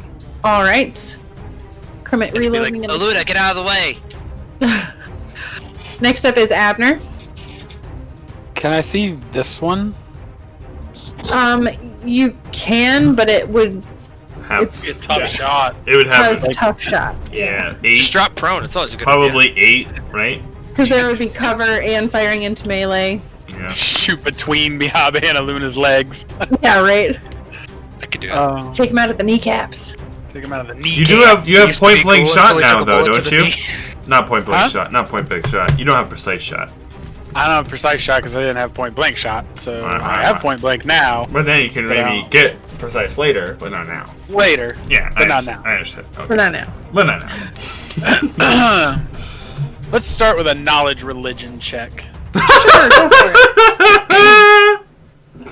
We don't know 10. anything about ghouls. Oh, dude, we just heard of him. We just heard Never of even him. heard of them. Yeah. First in blue. You don't have to give anything for that. Like we've had 3 10s in a row.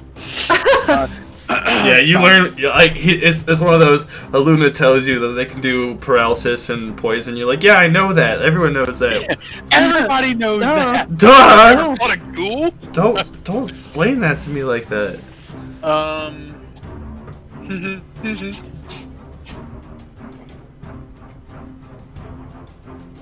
I'll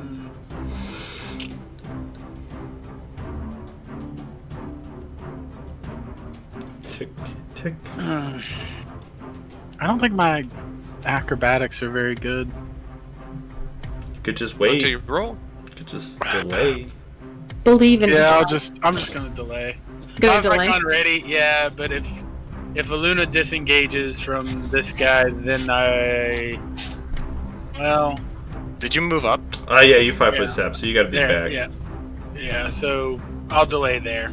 And Okay. then if Aluna disengages, I'll try and take a shot at this guy. Okay. So are you readying where you would interrupt her action, or are you just waiting until she completes her turn and then doing... In this case, it won't make a difference. He'll just delay, I think. Unless I'm mistaken. Okay, that's fine. The second she's not engaged with this one, then I would shoot at it. Okay, so you're gonna ready an action for as soon as she's not Yeah. engaged. Yeah. Okay. And now it is Aluna's turn. I'm assuming this. If I can do that. This corner is a bit too much to sidestep with a 5 foot. Right, yeah. I will full withdraw then. Okay. So, I think... And Jason, I saw you measuring. Yeah, what did we determine? Can I see it from there? It depends on how you rule the doorway, but it probably would be allowed with like Yeah. +2 or +4 to cover. Mm-hmm. That's what I would But you say, wouldn't too. be taking the firing into melee because he and I aren't threatening because of that corner. Right. Right. Okay. Which It's a doable shot. yeah, withdraw is a full action though, so I can't withdraw and put ward on somebody, which is so sad. Right. But I'll move there because he won't provoke around the corner, and in my head, she like won't quite see him until she rounds it that he's there. You know what I mean? Okay. Alright, so then Abner, you will shoot at this guy. So roll your attack. Kermit's So- attack will go off too. There were 2 ready. Kermit? Yeah. Kermit didn't ready. Nope. Oh, that's Kermit right. He moved reloaded. and He reloaded. reloaded. I did 2 move actions. Yeah, you're right. You're right. Yeah. So unfortunately a 13 is going to miss. Against So you touch. fire out at it, but it misses. And now it is... Do you not resolve against Oh. touch, Abner? Oh, didn't touch. I didn't have point blank shot on either. Okay, so it would have been a 14. It would have been a 14. So with cover, their touch would be 14. So that actually would hit. So that is George. And add +1 to the damage as well. 7 to blue. Wait, So point 7. blank. That doesn't. It's That's a 1 to damage +1. and attack. Is it to attack too? Okay, I couldn't Yep. remember. Okay. So then that would be 7 points of damage to So that's how Crow was George. able to do 1 more damage. 1 more damage. Besides the 1d6 that he would typically do. Mm-hmm. Nice. Alright, so now it is Joe and George. So George will move up to flank Miyabe, Haha, fools. and he will bite and claw. You can't flank me. I'm unflankable. He will try. Doesn't work. That is a natural 20. Well, that'll work. Right. That'll work. Sure you didn't add flanking bonus to that. I did not add the flanking bonus to that, but without flanking, that is a 20 to confirm. That confirms. Okay. So that is 10 points of damage. Yep. And I need you to roll 2 fortitude saves. Okay. It was just a bite, right? That was just the bite. Ooh. Ooh. Oh no! Okay. No. Jason's trying to hold back the smile about he's really excited Miyabi might die. So, Miyabe, It's just. you get bitten, and you feel something pump into your blood, and it burns for a second, but you're able to ward it off. And He just gets so excited over there. oh my gosh!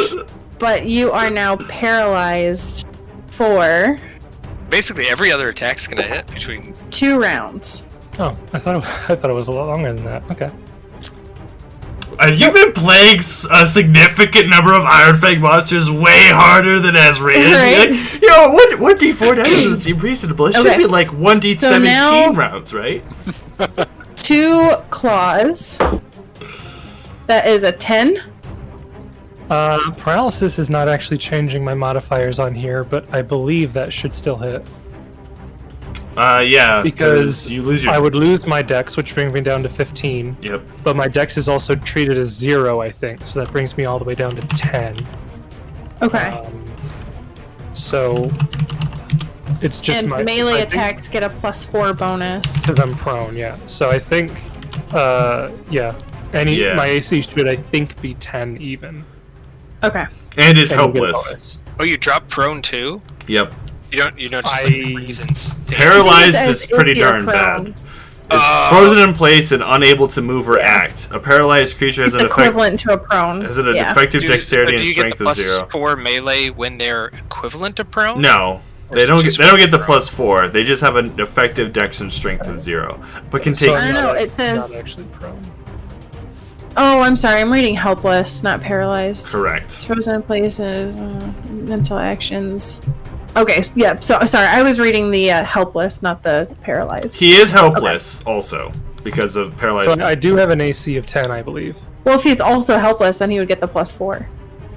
Melee Because it attacks. says the helpless yes. creature is paralyzed, held, bound, sleeping, unconscious, blah Yeah, blah blah. So he gets it. Melee attacks against a helpless target get a +4 bonus equivalent to attacking a prone target. Yep. Okay. Gotcha. I mean, it would hit either way. Okay, so that is going to be a oops, out of the box. 4 points of damage on the claw, and then a 7 to hit. Is that with the +4 bonus you get? Oh no, that's 11, so that would still Okay, hit. yeah. So that's 6 gonna points say- of damage. I was gonna say, how could you possibly roll that low? And then I think you're already paralyzed. I don't know if the rounds would stack though. Yeah, I don't think it's gonna make a difference in the end, but Okay. No. So that is George, and now Joe will roll his bite. So that's an 8 with the +4. AC is 10. Okay, so You that could was a coup de miss. grace. Not anymore. He already And- attacked. That's gonna hit, and that's gonna hit. So those are going to be. Oh, nice. 12. No, 13 points of damage total. Okay. And now we're at Kermit's turn. Kermit, is it a full round action to coup de grace? Because I want to Yes. jump on top of this bookcase and just put him out of his misery. Guess I won't. Yeah, just it is. mercy Sorry. kill. I will. So I guess I can't really see what's going on. I just hear like Miyabe. I don't know if he's paralyzed. He can't even say anything, right? Right. Purely So you just mental gotta- actions. You can only see blue. The bookshelves block your So vision. I just see like random blood splatters going all over, and I can only surmise that probably things are not going well. But I'll just shoot at who's this one? George? George, yes. Okay. Reminds me of some like horror games where you can't see the actual carnage, but you can see like the thing ripping onto it, and like it's just off the angle, so you see blood Yep. and viscerage going everywhere. I mean, it could have been Miyabe doing all that to him. 22 Okay. to touch and 15. I think again. Ow. Wow. All right, so 22 will hit and do 15 damage. How do you destroy George? Yeah.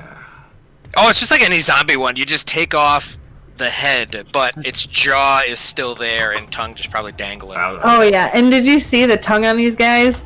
Oh yeah, that's just lolling out there. I feel like it does the whole like it stutters, like it's gonna try to attack Miyabe one more time, like the chicken with his head's cut off, and then it just kind of falls over. And it just like Yep. slumps over like a body. Yep, definitely. You leave Miyabe alone. Pew. Would you like to move anywhere, Kermit? For move Yeah, action. 5 foot. I don't really know what's going on here. I'm just gonna roll it. If I get odds, I'm gonna go this way. Even though I'm gonna go this way. Okay.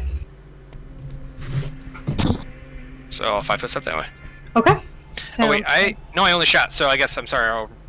I guess I could have moved. I'm an idiot. Or reload. Well, I could just still reload. I'll just 5 foot step and just reload. I'll bulls it. Okay, sounds good. Next up is Abner. So now you have a clear line of sight to Miyabe. Right. You want to kill him? Well, Fireball. wouldn't I have a clear line of sight to this thing now? Because Miyabe's...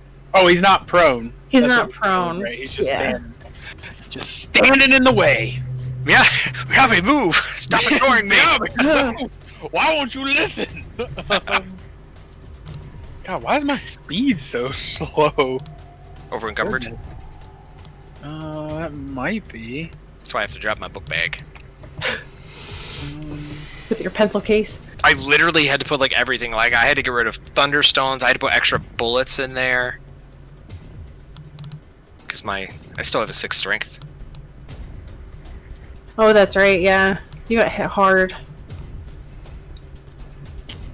First time encountering one of those, and that's the last time if you ask Kermit.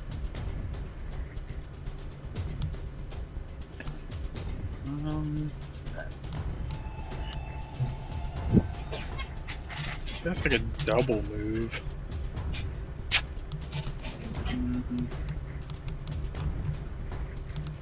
He doesn't count as being in melee or in melee combat then either, does he? He does. Well, he's still threatened. Mm-hmm. Joe is threatening him.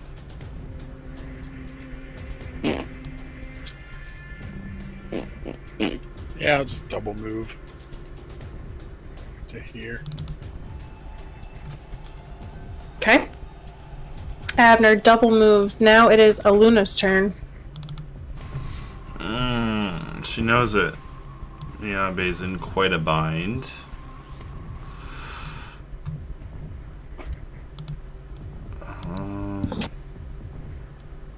Nah, he's fine. He's fine. Miyabe rages, but he's paralyzed, so it's impotent rage. No, that's not gonna help at all.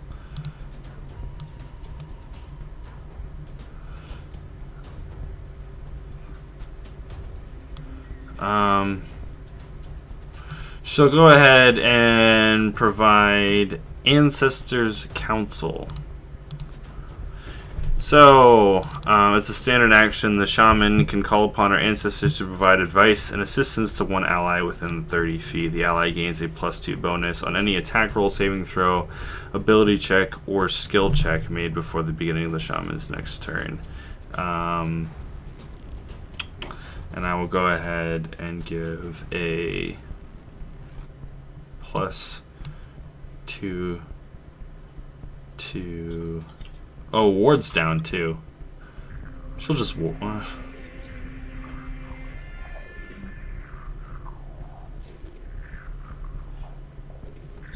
Well, I thought about that, but I have a +2 to hit, and I'm not sure. They have a low AC, I know, but I'm not sure Luna would do that. I'll take the chance. What's it gonna do? I guess they're right. I'll pull out the quarterstaff as a move action, and I'll try to hit it. Okay. Alright. Roll an attack. A 4. So yeah. 4 is not going to hit. And then she will 5-foot step You did call it, though. I'll give you that. that way. Okay. Might have been enough damage. Yeah. It is Joe's turn. Joe is going to 5-foot step here, Luna, and full attack on you. Ooh, Miyabi can only watch helplessly. Yeah. Classic. He was probably looking at the one behind him anyway. So 13. Misses. Okay. First claw, 20. Hits. So that will be 5 points of damage. Roll me a fortitude save. As I that's don't going on, think he criminal has shout to. out. What's that? I don't think he has to roll it. Oh, because he counts as an elf? Yes. Yeah. Bummer. Elven immunities. And then a 15 to hit. Hits. Okay. my 4 God. points of damage. Forgot 4. Luna was like half elf. I know!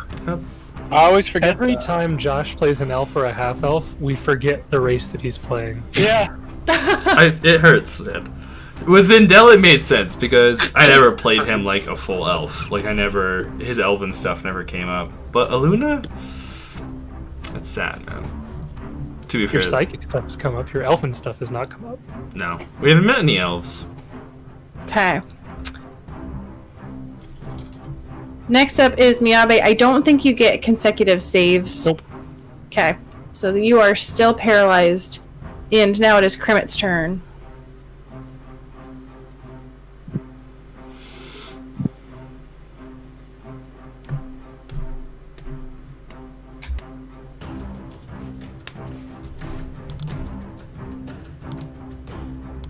So he's just going to ready an action, so if Luna moves out of the way, he can shoot. And he'll also tell Miyabe that Luna is getting murdered. He's not doing his job. Just kidding. Does this really protect me against their thing, Jace? Elven immunities? That's elven immunities has nothing to do with it. It's because you count as an elf. Oh, and ghouls can't do you. It specifically says in their stat block that elves are immune to their paralysis. Right. Interesting. Why is that? Nobody Lore knows. reasons, I'm sure, about ghoul creation. There's theories, nobody knows. Yep, that's what I'm doing. Just readying an action to pew pew. Okay. Alright, sounds good. I Next tell up, Luna to get out of the way, obviously, but Yeah. next up is Abner's turn. So Abner will reload. It's a move action. Wave my bullets here. And then... How far am I? Oh yeah, we're good. He's within range. On that... We don't have Bless, right? No. Just making sure. Mm-hmm. And then we'll fire at the red dude. So this -4, right? Yep. It's in Yeah. melee. Correct. Okay, so 22 to hit will hit. And how do you kill it with 2 hit points left? is that what he had left? Yes, 2 hit points left. I feel like it was like a grazing shot. Like Abner's like shaking a little bit as he fires, and just luckily gets the hit on him. I don't know, maybe hitting a vital organ or something by luck. Not a miraculous kill, not a fancy kill. at Not a all. fancy kill, but it got the job done. And Miyabe, after another few seconds, you're able to shake out of this paralysis that had taken over you. She'll put the ward back on him.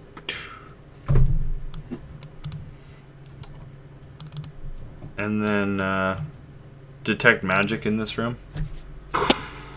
Okay, so in I this, would like to look around quite a bit since there's a bunch of books and such. okay, you do detect magic, and let me back up. I got distracted before with the orb, but in this other room up here where the gargoyles were, you would have found that each of them were wearing a ring that detected magic, because you were doing detect magic on stuff, and I forgot to mention that you would have detected magic on their rings. So if you want to roll a retroactive spellcraft on that, I'll roll to aid. Do we think they're the same, or do I need to do 2 spellcrafts? they look similar. Okay. So with a 27 spellcraft and a Luna aiding with a 15, you're able to determine that these are called Ring of Inurement. Anyway, I will show this to you. Yeah, I'm like, how do you spell that? Ooh. So this humble ring is crafted from smooth red and blue porcelain and wrapped with threads of copper. Each morning, the ring's wearer must select either hot or cold, and for the next 24 hours, the Ring of Inurement affords basic protection from the selected conditions as if she were using Endure elements, and superficially alters the wearer's clothing to better accommodate her, growing fur linings and extra layers in frigid environs or lightning fabric in response to high temperatures. The ring protects only the wearer who determined its properties for the day, and its protection immediately ends for the day if it is removed. Okay. I love that description because all it did was help their loincloths. Yep, right? Even fur-lined loincloths. Are you batting your loincloth? And then I also forgot to tell you that you would have gotten 2,400 XP from killing them. They were 2 CR4 creatures. And for killing the ghouls, you get 1,200 XP. They were 400 each for being CR1. Abner, Aluna, you were detecting magic in this room? Or Abner? Aluna. We figured out this last session or 2 sessions ago. Abner knows magical stuff, but can't find it. And Aluna kind of has the sense for things of magical power in the spiritual world, but doesn't have as firm an understanding. It was just always natural to her. So it kind of plays out in a nice, interesting way. Yeah. Yeah. So, Abner, looking around, you can see that many of the tomes that were stored here are destroyed. It looks like they may have been ripped apart, clawed apart by maybe these ghouls that were in here. But you do find one book that has bronze pages, and it is called Hymns to the Winds and the Waters. Go ahead and roll me an appraise on that if you would like. Okay, so with your 20 appraise, I will say you know that this is worth a lot of gold. The bronze especially makes it worth 500 gold pieces. Can I get a knowledge religion on that? It wouldn't be knowledge religion, but you do notice that detecting from this book is magic. It's not religion. It's like a collection of hymns, though.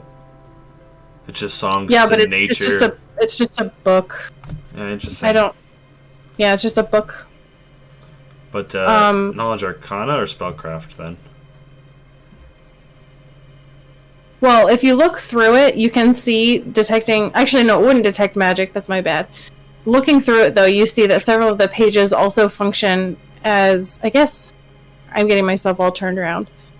Yes, you do detect magic. Several of the pages also function as scrolls for the following spells. Do you have read magic? Just detect. I don't have read magic. Not prepared. Not prepared. Okay, so I don't think you can determine which spells the scrolls are for. I think you need to have read magic for that. Correct. Okay.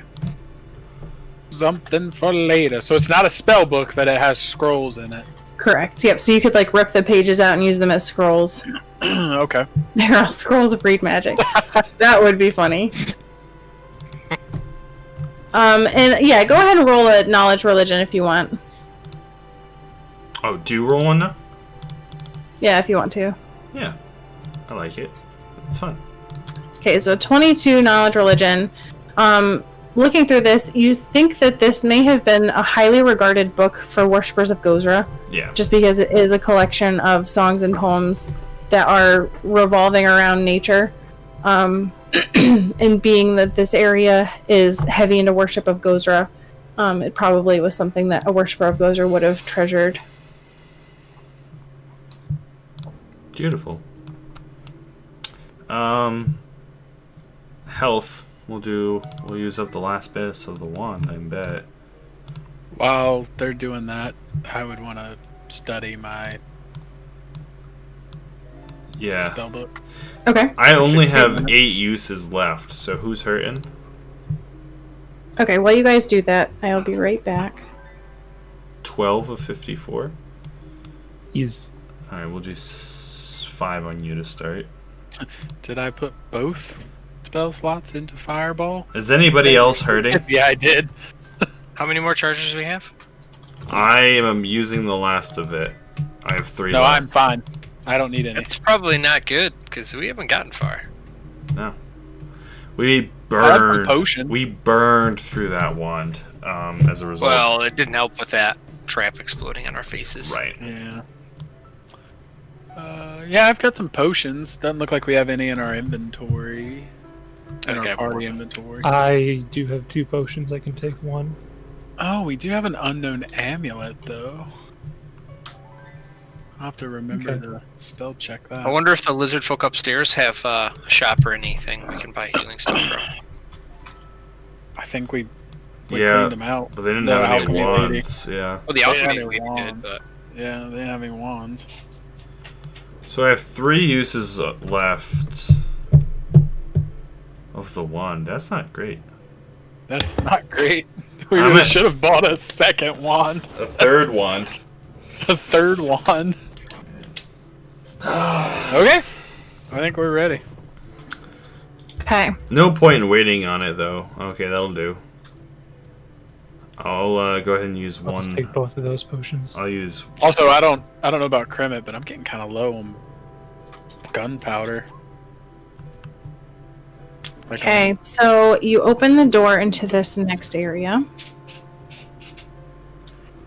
And you see the stale aroma of parchment fills this square chamber.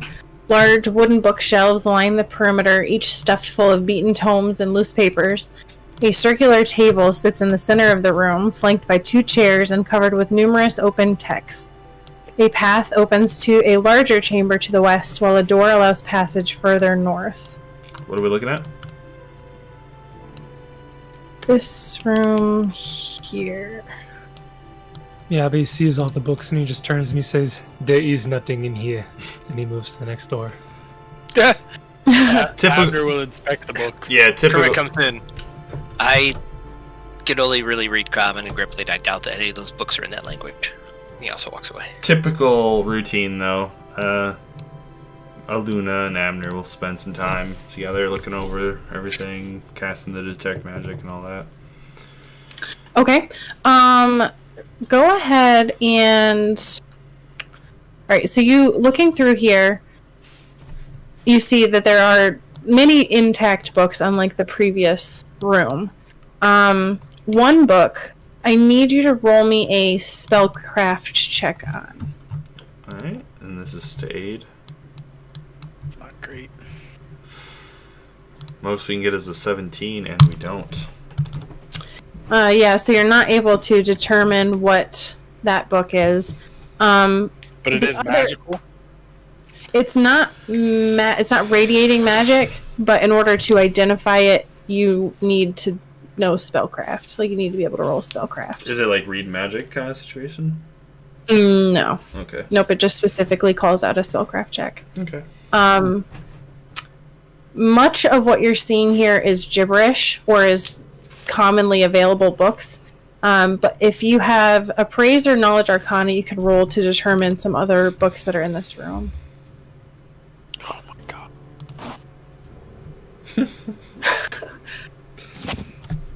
Okay, so with your Appraise of 25... Always a capitalist. Yeah, right. So you're able to determine there is one book called Rhetorical Exploits and Conjuration, which is worth 150 gold. There's Widget's Ethnology of the Inner Planes, worth 90 gold. There's Music and the Equatorial Stormfront, a meteorological reference, worth That sounds 100 like good for your gold. ally. I know this book. I studied it intimately. This is where I learned everything I know about meteorology. Read the cover and it says written by Abner Calhoun. Better yet, like It'd be funnier if it was written by Miyabe. Right? class of '96, and there's that like was 7 great. names written down the book. Hey, I went to school with that kid. And then finally, Poems to Contemplate While Drowning. Which is worth 35 gold. 35 gold. Are there any? 35 Are there? gold. Do we have any written from the selected poems of poems to read while drowning? Unfortunately, no. And I'm not good to improvise one on the spot. I swear to God, there's got to be a fan one out there. 375 gold pieces worth of books is what you're saying. So, yep. And then, Luna, you detect magic coming from a trident that is on this table. Ooh.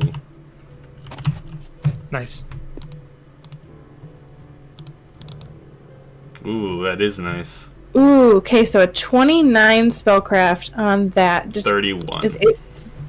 Okay, so Luna A is for 31. So you're able to determine that this is called a Trident of Stability. The base of this sturdy but tarnished +1 trident has a wide metal bar at the bottom, perfectly situated to serve as a solid footrest or other sort of step. The bar acts as an immovable rod, except instead of an activation button, the immobility power triggers whenever the wielder places one or both feet on the bar and ends whenever the wielder is no longer touching the bar with at least 1 foot. If the wielder remains in place and steps on the bar, he gains a +10 bonus to his CMD when trying to resist efforts to move him. The wielder is always considered braced against oncoming charge attacks. Ooh. If the wielder is falling, he may step on the bar as an immediate action to halt his fall, though the sudden jolt means he takes falling damage for the current distance fallen. That's really cool. That's a pretty cool weapon. Yeah, it's a shame. I don't think it's gonna be effectively wielded by anyone in this party, but that's cool. That's like one of their. They have a few of those where they make them. Is this like a campaign specific item? I'm assuming, module specific. I don't think so. No, this is. They have a couple. There was I can't remember the name of the book, but one of the source books provided how to make magical weapons. It provided a guide and a sample, and then those rules were used in a bunch of different stuff to make some crazy weapons, like rods that have like 6 different buttons to change the shape of the weapon and crazy stuff. Like, it's insane. Yeah, this is found in Ultimate Equipment, so it's pretty standard. And that is all that you find in this room. Onwards. So, going into this next room. So, Miyabe, you open up this door, which is not locked. And as you look inside, you can see arcs of lightning leap between a curious collection of glass and metal devices inside this room. A collapsed tunnel once exited to the northwest, and a door leads east. A small alcove sits in the western wall, in which a fist-sized orb of yellow crystal floats 3 feet above the ground. However, drawing your attention immediately is a ghostly green-looking creature who, as soon as you open the door, roars out and says, "How dare you disturb Chitali's rest?" And I will need everyone to roll initiatives as I reveal this area.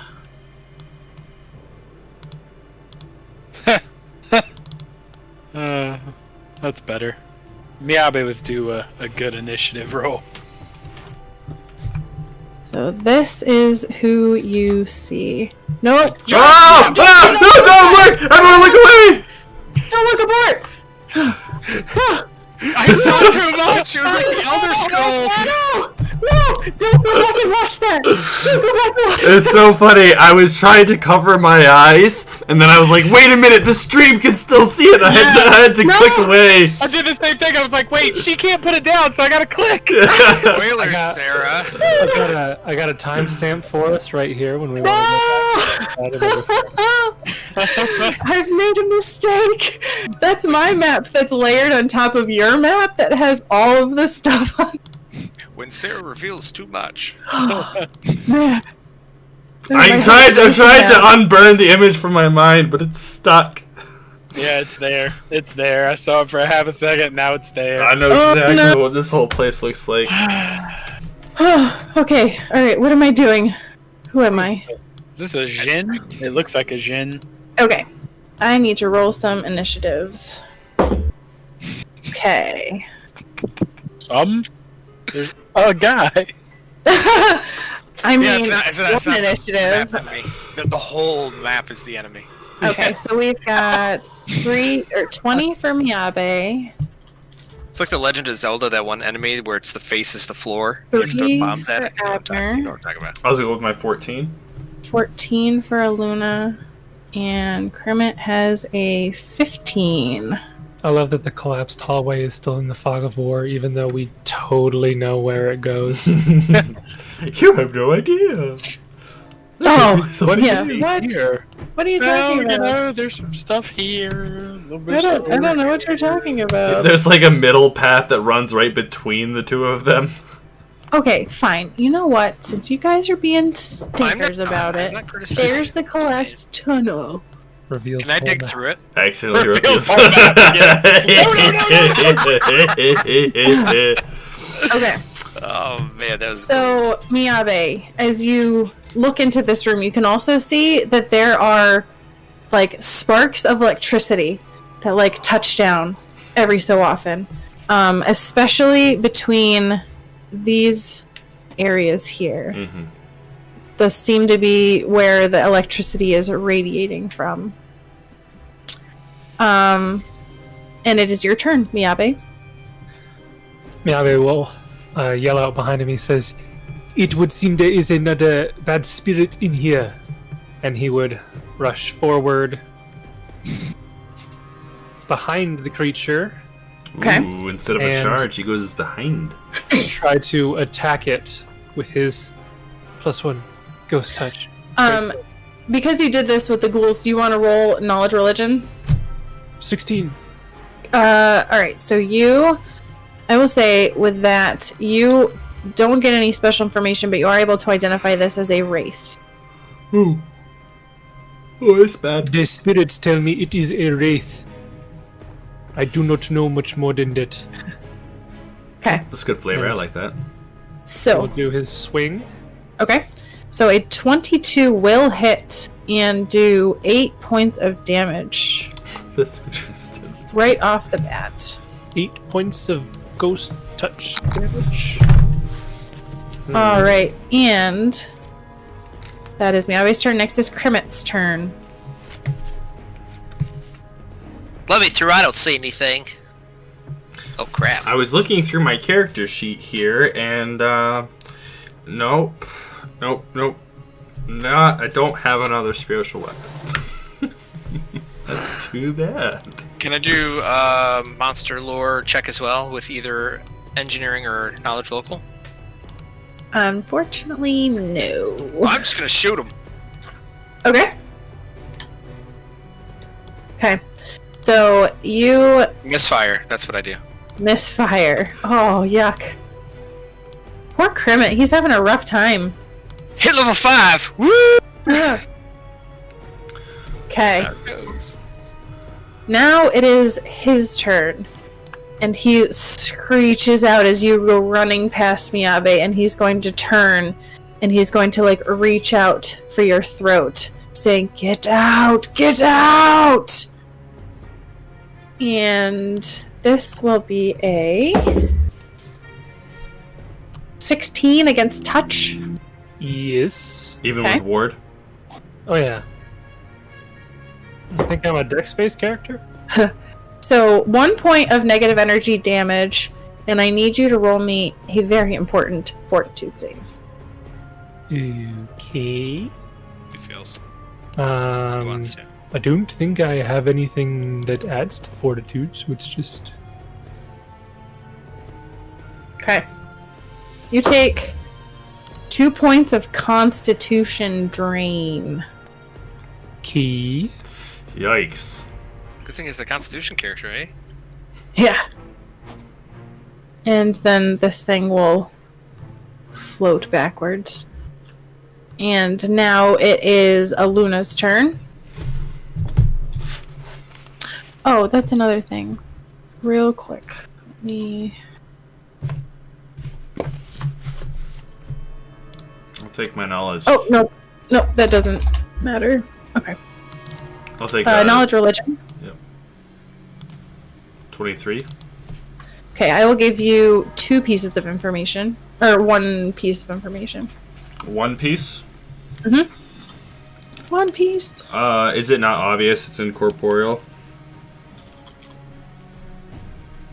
It is obviously incorporeal. Okay, so it's a wraith, incorporeal. I know it can do con damage.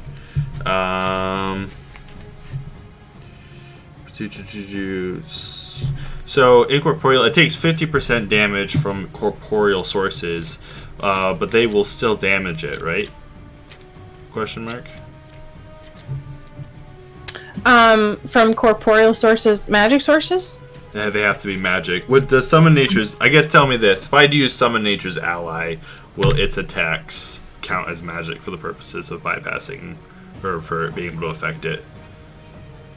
I think it's because it's a spell from a corporeal source, so Yeah. it does half damage. I think What that- spell is this? Summon nature's ally. If I summon nature's Not ally, gonna do anything. it won't do anything. That's what I thought. No.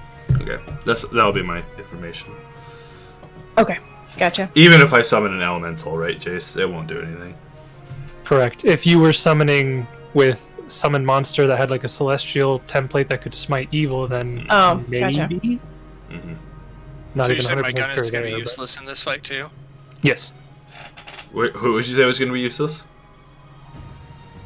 Yeah, both of us, because I also, like I said, I'm out of everything helpful, including protection from evil. Well, good thing we're all here near the door. We can make an easy escape. Yeah, I think that might be the strategy. But she will go ahead and cast. Are you within 30 feet? Yes, she'll cast Bless. Okay, so you are all blessed. Death, get out. Not really. And then. And are you moving anywhere? Yeah, she'll 5-foot step out of the door, and she will, explain the dangers of a wraith and how really bad it is, and that we might want to just leave it alone. Because that's what it said, right? Just leave me alone, basically. It said, Yeah, it basically said, get out! yeah, getting out might be the right approach. We don't know if we need to get through those orbs, though. I know. But we could regroup. Okay. So that is Aluna's turn. Next up is Abner's turn. It just had to be a wraith, didn't it? Just had to be a wraith. There's a Had to be a surprisingly ghosty large ghost. amount of incorporeals in this AP, I will say. or Right? This module, I'll say. Surprisingly. Wonder why they gave you a ghost touch weapon. Surprisingly large amount equates to 3. Which is more. You don't normally run across them. 5-foot step, swift action, use mage. Yeah, but bullet, they also at least did those gargoyle things that had a DR 10. sacrifice a fireball spell. Oh, Ooh, +3. yeah. So you could do a +3 enhancement, or you could do a +1 with additional stuff. I'm gonna do a +2 enhancement and a ghost touch. He's so mad. I love it. I'm very mad because Can you that. only do that to your weapon? Yes. Kermit's like, how do I get that ability? Next So- level. Kermit Oh, apparently clicker needs wizard. multi-class. Yeah. So Yeah. if I'm not wrong, that Fireball's a 3rd level spell, so you can do a +1 enhancement, Ghost Touch, and another +1 enhancement, or another ability that is equivalent to a +1. Right. So you could. Can he add That's my force? understanding. Can he add force damage somehow? That'd be nice. Why would if he's got ghost touch? That doesn't matter. Right, but can he add like additional damage on top, or like would flaming still go through? Flaming wouldn't do as much, I don't think. Or shocking, like you know what I mean? Is there one that does? But if he just did an extra +1, then that would. Yeah, that I would. just do an extra +1 damage. Yeah, it would Yeah. be. It could be a +2 and then ghost touch as well. Yeah. So his to hit and his damage would. That's go what up he by had said another earlier +2. already. So let me. I'm gonna see if there's any other cool magic properties. It gives a very specific list in his abilities. Yeah. Oh, does it? Can you do Bane? Yep. Bane would be nice. No, No. doesn't look like it. Nope, I don't see Can you that. click the abilities in so I can just read them? Sure. Okay, so you're doing Thank you. +2 with Ghost Bane? Or, Yes. +2 with Ghost Bane. So I believe I have the +2 Ghost Touch, sorry, Ghost Touch. or Ghost Touch. Yeah. So I have that programmed for the +2 on the arcane gun. Does the +2? It's only attack rolls, right? And damage. And Okay, damage. so I don't have that program, so give me 1 second. Okay. Arcane gun damage +2. Vicious. What does vicious do? Never Oops, heard I of didn't that. spell that right. I've heard of it. I just haven't read it. Let's see if I programmed this right. Yep, there it goes. Okay, perfect. Okay. So then I will shoot at him. Okay. Probably hits. So a 19 against touch will Damage. hit Ouch. and do 4 points of damage. Does he get any cover from me? He would have soft cover. Yes, and technically that wouldn't hit. I'm 6'2". Yeah, but Trust me, been there, done that. You're 2 foot tall. I'm 6'2". I have 4 feet on you. Yeah, I mean, I'm gonna give it to you because it just doesn't make sense in my head to have it be, because he's a small creature. I mean, if he was medium, it would be one thing. I've had that happen quite a few times with Hakir and Vicket. Yeah, the only reason that I would lean towards that is because the dimensions they give for Gripply should be the dimensions of a tiny-sized creature, and when the creature is 2 sized categories lower, then you start to ignore the cover bonuses. Yeah. I dislike that they have Gripply as 2 feet tall and somehow small creatures. And somehow small. You know, I find that quite racist. I'm fine with being 2 feet tall. I don't know who wrote the class, but they didn't do it right. Yeah, they didn't. you mean And the the race? class. You mean the race? Yeah. Yeah. Because I think we Okay. joked about that with you, with Vicket taking reduced person was technically still taller than me, and you were a tiny sized creature. Yep. Okay, so that was Abner's turn. Now it is Miyabe's turn.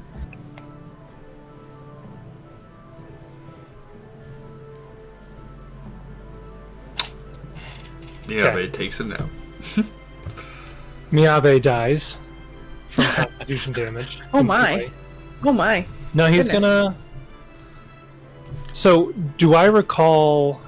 Well, Krimet has precision. Krimet can't hit anyways. So yeah, he'll just step up and attack it. Then I was deciding whether I wanted to delay before doing something, but no. Okay.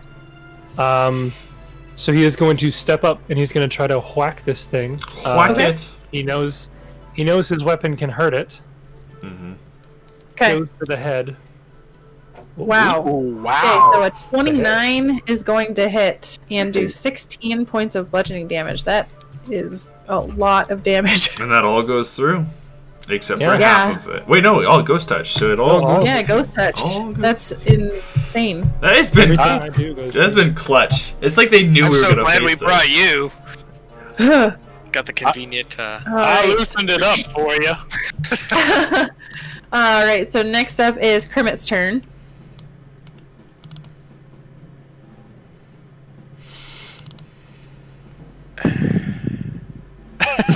Right? He's so dejected. I can't. I just. Oh, Josh, the stream is frozen again. It just froze.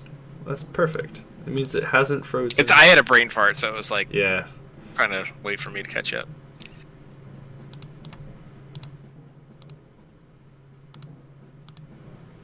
And we're not. Yeah, but you better come through the door. It was frozen on a really good face of mine, so I'm pleased about that. Oh yeah. It's still frozen. It's working on it. It's unfreezing slowly. Cool beans. So Sure. Kermit is yelling at Miyabe, There it goes. and When you drop like your stuff, you drop it in the square you're in. You can't just like throw it right. You can drop it in one square in like a 3x3 grid. So you can drop it one square away from you, or like the an square. adjacent square or your own square. Yes, that's what I mean. Can I do it around a corner? No. No, because that's not adjacent. And then he's occupied, right? So whatever. Yeah. He throws his gun at me. Take that, Abner. I am just gonna do what I did last time. I'm gonna total defense. Okay. So I just quickly just sheathe my gun. Holster my gun? I sheathe my gun. I sheathe it. You gotta And shoot then first. I put my hand out kung fu style, and this is the best I can do. And I just Nice. stare at it. Just What is that? A gun cozy? Did you knit that? That's nice. Nice. It holsters Okay. my deadly aim. And now it is Chitality's turn. So he will. Goodness, getting ahead of myself there. Thunderous strike there. He will touch out at you again, and he shrieks in anger. Definitely hits. That is a 9 against touch AC. How is that even possible? Because I rolled low. I have a 12 touch AC. Okay, so that's gonna miss. I didn't think it was possible. It's possible, it's just unlikely. I don't know the Wraith stat block, so I don't know what their to hit is. Their attack isn't that great. I'm assuming So- that's kind of the trope with characters or creatures that have like really nasty touch side effects. Yeah, I know Shadows, their to hit is abysmal, but it's against touch, so it's like... Yeah. I mean, this one also isn't great. It's a little bit better than Shadows, but it's not a guarantee. It's a tendency necessarily. of that sort of monster. Yep. Yep. And it's going to zoom over here. And now it is Abner's turn.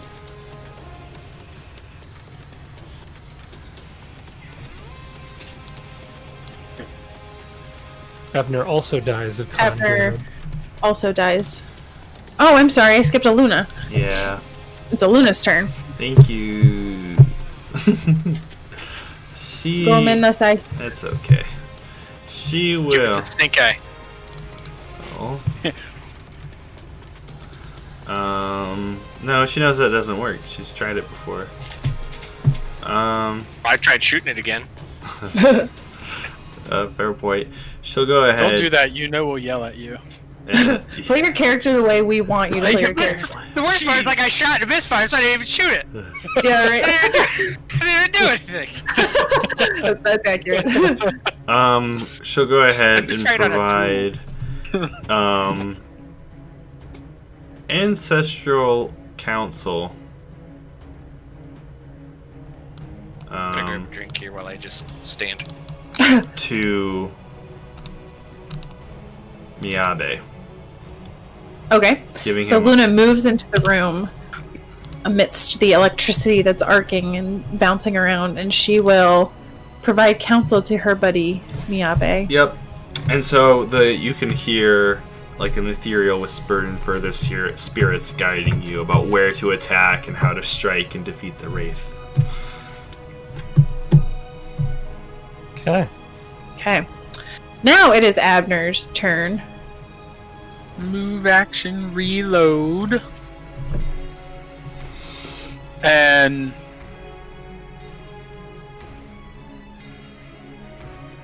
fire at it again. Okay. Phew. So There you 24 to hit. Oh my gosh, doing 11 points of bludgeoning piercing. With Ghost Touch! damage! With Ghost boy. Touch! My 11. heroic presence that's giving him, it's bolstering his attacks. All goes through. Okay, and now it is Miyabe's turn.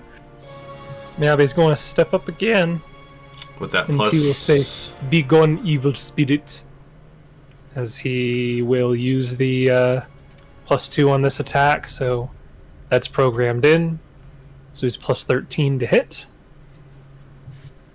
26 for 16 will damage. do it. You've hit so much 16 damage. So this, I do, yeah. I thought for sure this encounter was going to be brutal. You thought it would wreck Like- us. Brutal. And you just destroyed it. Like it So the biggest thing, and I Makes you feel really better, gotta destroy give me. props to Abner, Ghost Touch. Having Yeah. having two of Yeah. our people able to consistently deal damage is all we need, and honestly, that's the way our party's been built. Miop, like normally, Aluna never contributes to the DPS at all, like damage per round. I mean, like I don't put out any damage. All I do is debuff and buff as relevant. And so the past two incorporeal things we had to fight, I had the spiritual weapon, which was force damage. So we had a lot of opportunities to fill in gaps that not every party would be prepared for, which is pretty nice. It also helped that Jason built for Khan on Miyabe. Yes. Yeah, I'm so- down to 14 con now. So that's the thing, is a little peek behind the curtain with this, because why not? This is not an easy creature to fight. No. So it has an AC of 18 and a touch of 18. Has 47 hit points. Mm-hmm. And of course it's incorporeal, so typically, stuff isn't going to go through. wow. But it has a touch attack that's a +6. So I rolled a 3, Jason. So it's not Nice. guaranteed to touch you. But when it does touch you, it only does 1d6 negative energy, but it does 1d6 con drain. Like, can you imagine rolling a 6 on con drain? And, like, if you get hit multiple times, like, you can't just rest and get that back. For context, okay. Even further is if it succeeds on its touch attack, it gets 5 temporary hit points off of that. So I even gave it 5 temporary hit points, and you still, like... I mean, you're hitting for massive damage there. Yep. Well, and it's not even I massive do sort damage. of- You're just consistent damage is your thing, right, Miyabe? You Not anymore. The 2d6 was, but the 1d10 is now very, very, very burst. swingy. Yes. Mhm. You tend But to the deal with big characters with consistent damage normally. I notice you have a tendency for that. Preferably. Well, and he's not rolling 2s and 3s anymore. I have a tendency for I like bursty damage. I really like the megas. I like spell strike. yeah, I like that's why all of. Rahul was so useful. Yeah, he died. We don't talk about Rahul. Rahul was played poorly. He could have had mirror image on it. Like there were a lot of things that I, as a player, if I had thought ahead of time, could have done that would have kept him alive. Just standard, never played high level before. Actually, I think that was my first time, and that wasn't even high level. That was mid level. But our Rune Lords campaign hadn't caught up that high yet, and I didn't have any experience with that sort of gameplay. It is a different game. So Kermit will fix his gun now that he can. And so far, I'm not sure why he does, but he's going to fix his gun. Put the range mod on. I'm going to look at Abner. That's some good shooting there. Glad we have you and could do your gobbledygook to your weapon. He pats you on the knee. As long as I'm here, I'm going to protect those knees. You're doing fantastic. And he walks in. Oh, and we figured this out already. The Be careful of the bolts of electricity. So you see electricity arcing between these poles, and on occasion it like spits out in the room, which is another cool thing where if you guys had rolled a natural 1 in this room, you would have gotten hit by some lightning. if Oh. a natural 1 on what? Perception or initiative? Attack or acrobatics. Oh, Guys. it had a built-in fumble in the room. Yeah, yep. Oh, that's cool. Sarah's getting choked up. People on the podcast choked up. can't see it. Sarah's getting choked up because she wanted that encounter to go much, much more difficult for us than it did, and she's choked up about it. Yeah, she's just Well, mad when we succeed. I thought for sure, like looking at this, I was like, this encounter is hard. Like this is going to be really bad, and somebody could permadie. And it did help. 15 minutes in here that we took to look around and prepare those 2 spell slots. And I'm just too easy. I'm too easy. I understand that. All of you, shouldn't have gave me the option. All of you, everyone who's watching that wants PC deaths, tune in to when we get back to Iron Fang, because I guarantee you, it could even be the first session back. Yeah. I honestly am. I'm really worried. I don't want first session back for me to die, but I'm mentally not prepared for it. I really don't. I'm not prepared for either, because I don't want Kieran to be a natural 1 on his first attack and then a permadie in his second combat. So yeah, you should have fudged. You should have been like, "Oh, that is 6 con drain." 6 con. The other one hit. Oh, another 6. Yeah, I should be like, did I say a 9? I meant 19. I know it's we're kind of beating a dead horse here, but I'm actually really happy. I know it's sometimes disappointing, but I like moments like that when the players just happen to be built for an encounter really well, and without anyone prepping or planning for that circumstance to be the outcome. It was convenient that Miyabe had high con. It was nice that we had 2 characters with ghost touch. I like that kind of stuff. It really adds some flavor to otherwise nothing, just stock characters. Yep. So Abner, as you walk over to that opening, that little alcove, you can see a very similar looking orb that's hovering in the air. And again, it's pulsing out into the walls and the ceiling. Okay. Please don't destroy it while we're close. We should probably shoot this one this time while standing further back. Yeah. Well, I might as well try to contribute somehow in this room. Abner, would you like to stand back further? Yeah. Real quick, I want to take a look at the room and the bolts of electricity. Is there anything else of notice or import? Not in this area, no. And he's not going to have any loot on him because he's incorporeal. Right, yeah, he was just destroyed into dust. Mm-hmm. Alright. Yeah, you don't see anything else of note in this room. I'll let Krimet destroy it and stand behind him.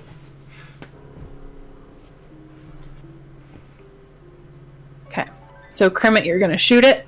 Yeah. Misfire. No, I can't misfire unless I get a fumble, which is... I can't misfire, he says. You heard it here first, folks. Here comes the nat 1. I was nervous clicking that. I mean, you did only roll a 5 on the die. Yeah. So, this time you shoot it and it hits, and it does just enough damage to explode in this thing. You see it burst out again. In a 10-foot radius out, but thankfully none of you are standing around watching it this time. As soon as he shoots, Miyabe dives forward. Yep, and it falls. The pieces fall to the ground inert. If I recall We correctly, need to talk about Miyabe. He clearly has something going on. and if I recall correctly, we've discovered that the faith healing is broken because it's not written in a way that provides a DC, right? So I can't suspend. I mean, these ones had a DC, didn't they? Oh yeah, they would have because they would have. I rolled a fortitude save against it this time. So I could spend an hour to suspend that affliction. I'll pull up that text for you if we wanted to. She'll bring it up. Matter of Grimmett. Sure. Okay. So restore vitality. You suppress Although ability. this is drain, not damage. So. Oh, ability damage is different. Do we still wait an hour? So it's still worse. you wait through the full Oh, hour it does just that to whole find thing. out. Still Yeah, it worse. does work. And it wouldn't be an affliction either. Nope. Nope. I don't know if that druid guy upstairs is a high enough caster to do a normal restoration or not. Do you need normal? Lester won't even help you. No, a normal restoration will get rid of all of my ability drain, but nothing else would. So. Right, because it's drain, not a damage. Yeah. Wait, no. Oh yeah, restoration. Lester restoration. Yeah. Restoration You don't have it. It's lesser. a 4th level. 4th level spell. Yeah. It does not restore permanent ability drain. And this is permanent? Presumably. Or is it temporary, Sarah? It's drain. It's permanent. Okay. Well, once again, back to worthlessness. I'm feeling Aluna's frustration of like wanting to regain things that she used to be able to do, and it's just nope, can't do it. Not possible. Nope. So sorry. Yep, DC not found, or it's like no, that you actually need to be this level. You need to be literally 1, 2, 3 levels higher. Oh no, can't do it. All right, should have been a cleric. So what are you guys thinking? Carrying on? Sure. Yeah. So I don't know if you're still tracking this, but he was 1600 XP. He was a CR5. Are you gonna let us get to level 6 by the end of this? No, probably not. I don't know. It depends. Maybe. I think so. It'd be fun. When we get back to this room, is there any noticeable effect? Changes to the maelstrom, yeah. It seems like destroying these things is having an effect on it, but it's still, you can't see through it. It's just, Okay. It seems like the energy swirling around it may be slightly less than what you had before. Okay. Okay. So you get back on, you wait a few minutes, get back on the rotating platform. You get off at this hallway, and you walk down the hall. And as you walk down the hall, you round the corner. We leave Aluna. No, I'm coming. By the way, Jace, you could oh, no, you. Okay, so your HP is fine. Okay, I don't need to use it. I was going to use an instance of the one, but you're fine. You just need that. I think it's barely any damage. It's just the drain lowers my hit points. As you are walking down this hallway, this is a very different feeling than what you felt in the other room up above. You feel rippling waves of heat that destroy the air in this long room where 10 humble bunks line the walls. A passageway leads east from the north end of the room and south. Currents of hot air constantly blow from the southern corridor and out to the larger complex. So this is what you see. Oh, That looks so familiar. yeah. I think it probably maybe doubles back this way a little bit more too. I've been here before. We all are struck with a Dreams. weird sense Stop of it. deja vu. Stop it! I made a mistake, okay? It was funny. How dare you? How dare you not be infallible? Honestly, I didn't remember that it cuts back down here, and I don't even remember what's going on up here. So you said it's unbearable heat. Is it like it rivals the cold in this room? We might take damage. Yeah, so like the cold that you felt up above, you're feeling a very intense heat down below here. Sure. You know, the standard. Abner and Aluna will check it out, check magic, look over the room, get our everything's, study things pretty closely, approach with caution. Yep, so you don't detect any magic in this room. There's nothing of note here other than just very hot conditions, and you feel like if you stay in this room for a while, you're gonna start taking some damage. If we How rested many rings and do you have on? we have 2 rings. We have 2 of those rings. But they take you have to rest, right? Yeah. In order to attune them or something I'm like pretty that. sure it's the next day that you have to attune them. Yeah. So we would have to go back home. Which, to be fair, I think we're fine to press on a little bit longer. I am running a bit low on spells, but I'm not 0 yet, and I think that we have some go with it still. Bruh, I got 1 spell left as a wizard. But That's resting feeling wouldn't be pretty the end low. of the world. Although I think we're fine to just keep going. If you're fine, Abner, I think you're the one with the biggest. Yeah. No, we're good. I can still shoot my gun. Like I Yeah. said, getting a little low on gunpowder. That's the one thing that I like about the shaman.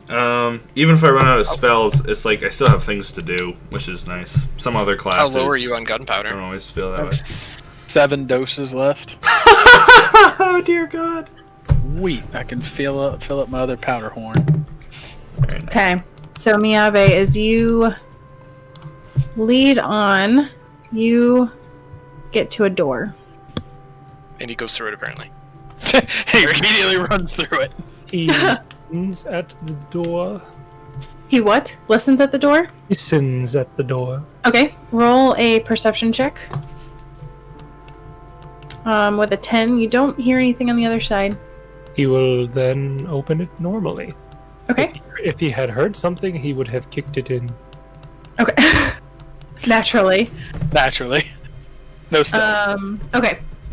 So sturdy iron doors cover small niches in the eastern wall of this wide chamber, and a variety of tools, metal poles, and crucibles line shelves carved into the western wall. An iron door in the east wall currently stands open. 3 emaciated corpses, mummified in the room's oppressive heat, lie on the ground. A hefty iron door seals the passage to the east. So you see this, which leads up here to that. As you enter, everyone roll me a perception check as you enter. 21. Okay, so Miyabe is a 21. Was that Abner a is not nat 20 for Abner Calhoun? Oh know. my gosh! Unacceptable. 15 points in perception, guys. I'm talking so much wisdom, all my ranks. Okay, Miyabe, as you walk into this room, you're the only one that notices the furnace doors start to rattle. And I think this is the furnace. I don't think I revealed it. Yes, I see. Well, I mean, technically. Oh, So- I see that now. The furnace doors begin to rattle, and I need everyone to roll initiative, please. I hope they're not fire ghosts. I really don't. 5. Okay, so Miyabe has a 6. Fire elemental. There we go. The Wait, where's the rattling coming from? furnace doors. Oh, 7 for Abner, 24 for Krimmit, and Aluna has a 5 and a 24. 24. Wow, a natural 1 and a natural 20. Yep. Okay, That's so rolls. who has the higher dex? Krimmit does, so Krimmit will go before you. And Miyabe, you're the only one to notice this in a surprise round. When all of a sudden the furnace doors burst open, and released into this room is a bunch of superheated gas. All of you, roll me a fortitude save. Does my hot weather outfit give any bonuses? Charging battery. Yes. I think hot weather. It just says +2 to resist warm or hot weather. Is natural gas a weather I effect? don't know if Yeah, that's a weather effect. I would say. Well, I am the meteorological Well, expert here. I Don't agree make with- me break out the Yeah, book. I also spent the extra gold for a hot weather outfit, so Whatever you feel, Sarah. You tell me. Apparently, there's no greenhouse effect in Glenaria. You know what? Doesn't really matter. you know what? Okay, so I'm Miyabe gonna has a roll. 10. It is gonna matter. Nope, no, it's not. Kermit has a 7, Abner has a 19, Aluna has an 8. So everyone will take 9 points of non-lethal damage from these superheated gases. Abner, you will take 4 points. Non-lethal, you say? Yep. Oh, whoops. Yep. And- And it will go to Miyabe's turn. And essentially this is a surprise round. So he doesn't see any creatures. Nope, you don't see any creatures. You just see these superheated gases that came out. Where's the door? I think the doors are located here. It doesn't actually say on the map. Can he walk up to them and smash them closed with his great club? You can certainly try. Okay, Mercer. What would that be? Roll an attack. Okay, so a 23. You with 12 bludgeoning damage, you do smash one of the doors, but it does not seem to have an effect on the gases that are coming out. So the door doesn't even close? That doesn't close? Oh, I thought you were trying to, like, smash it off. No. I was Blast trying to basically hit the door. with Oh, Close. okay. Closed. Yep, so you do close the door. As opposed to touching the potentially very hot metal, he wanted to like. Yeah, hit I didn't want to close. touch it barehanded, so I wanted to swing at it to close it with my club. Go ahead and real quick roll me a d20. Okay, so 17. All right, so Miyabe, you're looking at this and how it's reacting, and you've been through this a couple of times. So essentially, I had you roll a knowledge check on this to determine that what you're experiencing right now is not actually like a physical combat. It is a haunt, and you've been through a couple of them before. So if it was knowledge religion, it would have been a 20, yeah. Yeah, yep. So he will yell out to the others. He says, I think this is a haunt.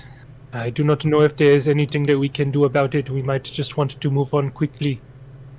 And I guess that'll be the end of his... I guess he would have had to 5-foot step up. That'll be the end of his surprise round, I guess. Okay. All right, going into round 1. Aluna, it is your turn. I need you to roll a fortitude save. Aluna, not Crimit. Oh, I'm sorry. Yep, Kermit. Kermit will go first. You roll a fortitude save, please. Okay. So you are okay. You can act as normal. Even though he closed the door, it's still hot. Mm-hmm.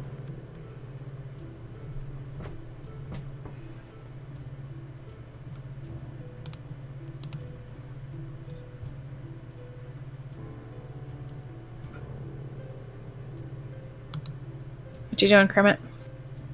I guess I'm just gonna move, because double move would put me to the door, but I don't want to block it for people, so I'm just gonna do one move action. Okay. Yeah, there's nothing more that I can do. Okay. All right. Next up is Aluna. Roll me a fortitude save. Mm-hmm. Coming right up. Ooh. Okay. Actually, let me... Okay, so... Sorry. All right. Technically, could I ready, because I moved one, could I ready a second move action that somebody opened the door that I can run through it? Yeah, you could do that. Yep. Mm-hmm. Okay, so I do that. Okay, sounds good. So, Luna, you may act as normal. I would like, she is probably aware that it's a haunt too, you know, and she would like to put the soul at rest, if at all possible. We were looking over, there were books in this other room, you were saying? No, it is the... Oh, wait, what did I say?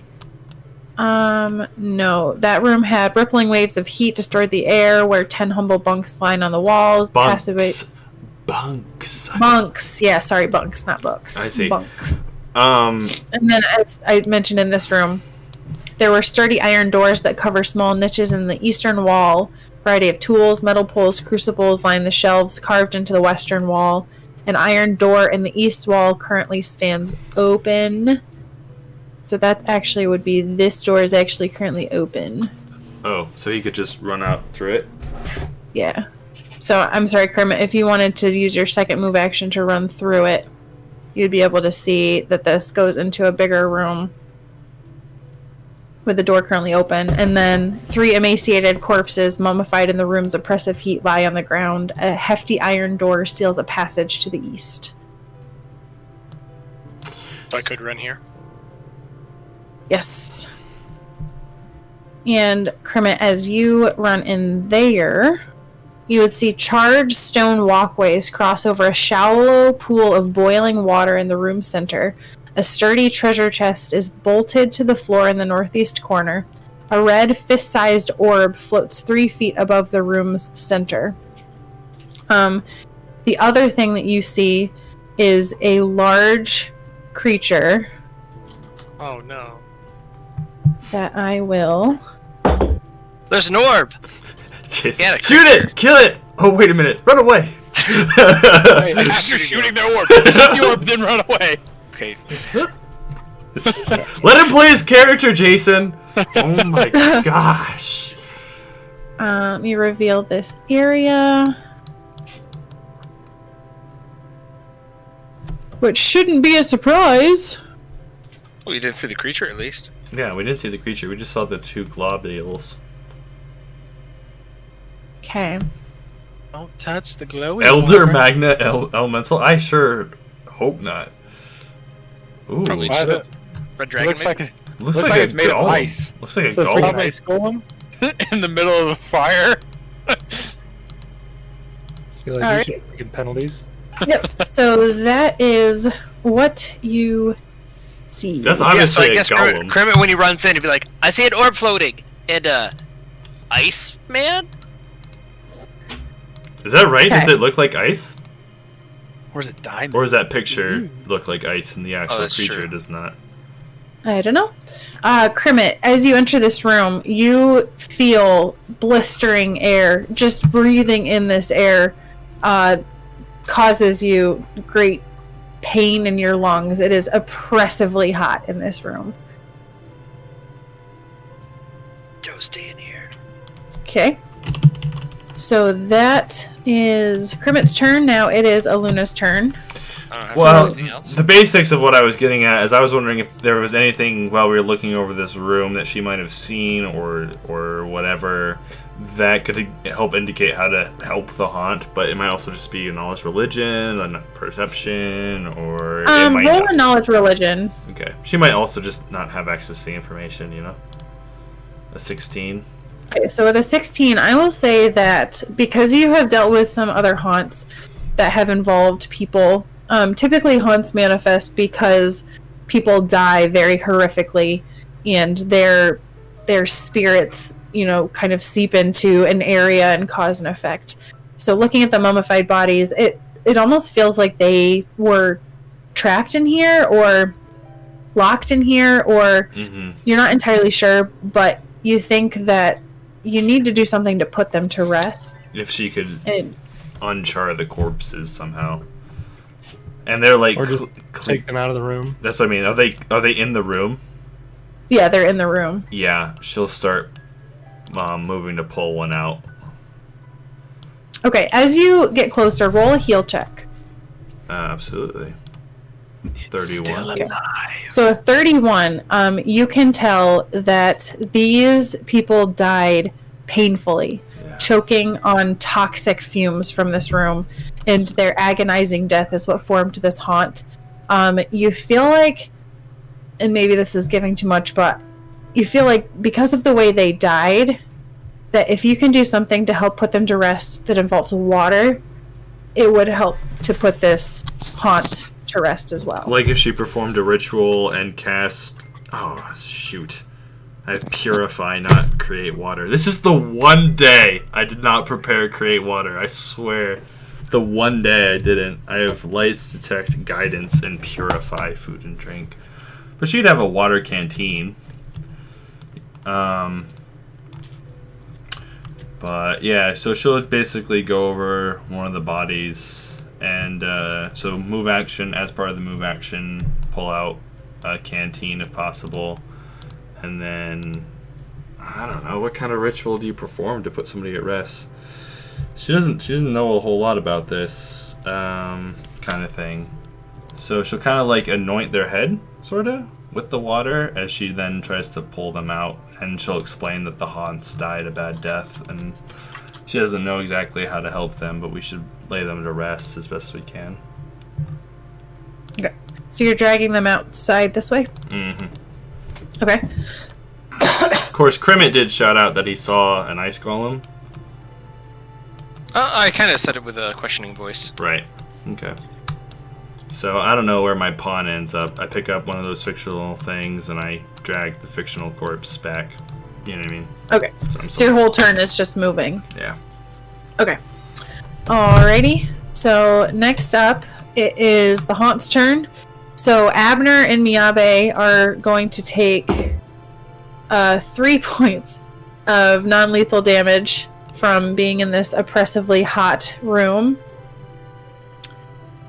And then it goes to Abner's turn. And Abner, I need you to roll a fortitude save. Actually, roll a fortitude save first for that non-lethal damage and then another time.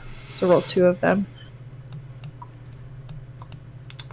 Okay, so you take the full 3 points and you are staggered. Meaning you can do only a move or a standard. Pull out my gun. Never mind. Staggered. Okay. Don't be so defeated.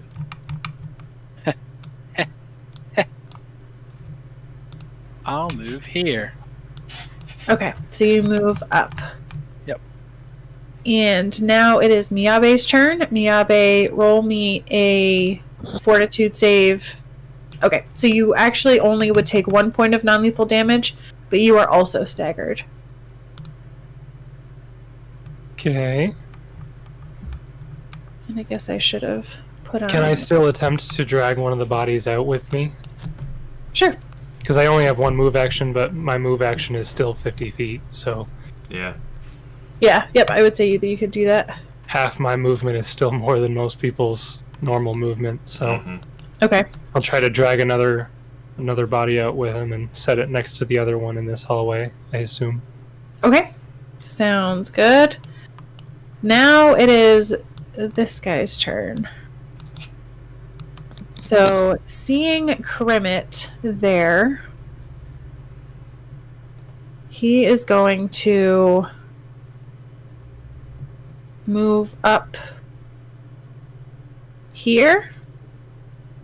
And Kermit, he is going to open up his mouth and breathe out a cone of icy cold wind. And I need you to roll a reflex save. I love this mental image as he breathes out, and like the steam that must form in this room from the violent changes of temperature. That probably looks pretty cool. Like he's breathing out a tempest. Yeah. And then Krimmit dies. Probably. He dies. Probably. Just, Cool. Kermit dies. From taking All right. 40d6 explosion damage. Okay, so you take 4 points of cold damage from this. Weak. Probably feels kind of nice. Yeah, I mean, does that help? No, it's like one extreme to the next. It just doesn't feel great. It's agonizing. I would have needed both of those rings. One in each hand. Oops, got 2 going at the same time. Okay, and now top of round 2, we have Krimmit. That was alright. It was ice. And, just shoot at the orb. Oh, you're going right for the Orby. Ooh, right for the Kill orb. it. I like that. Okay. Unfortunately, the thing is no longer within 10 feet, which would have been awesome. Right? I had that same thought. What are you talking about? If it was within If 10 it had been feet. within 10 feet and you destroyed the orb, it would have blown up and killed the thing. Oh, right. Yeah. Maybe this blast is bigger, though. Maybe this blast is 20 feet. Gee, boy, I can only hope. I hope it's 50 feet. What? So an 18 to hit will hit, and you watch as this orb just explodes in a fiery shower.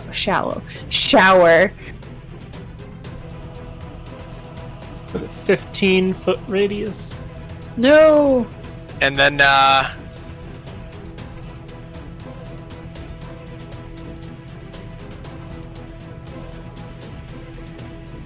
Kermit runs back through and... I did it! The ice thing will probably be mad. You said Okay. it shattered, right? I want to make sure before I Yep, shoot it shattered. Yep. Yeah, and it blew up. Okay. I can see it now. A little frogman running into this furnace room. The tempest storm of an ice cone effect bursts into him, but he aims his gun. You can see the glare of the explosion glint in his bug eyes. Next up, we have Aluna. I just see him running into the room and he's kind of got like steam coming off of his legs and he's got sweat, but then he's got like ice patches on his chest. It's like, what happened? Yep. Yeah, she'll keep getting the body further out of the room, and then she'll anoint the other one that Miyabe brought. I don't know if that's gonna do it though. I think I don't know, what do you do? Douse him in water? What ritual with water? Haunts are weird because it's hard to know. Really give their body honor, you know.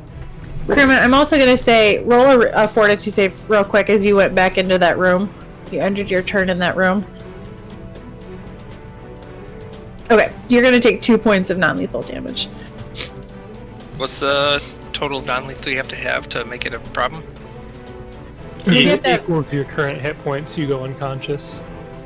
So I have mine. I'm counting up my non-lethal with a green, and I'm counting down my health, the red. And if they equal, that's also bad. Okay.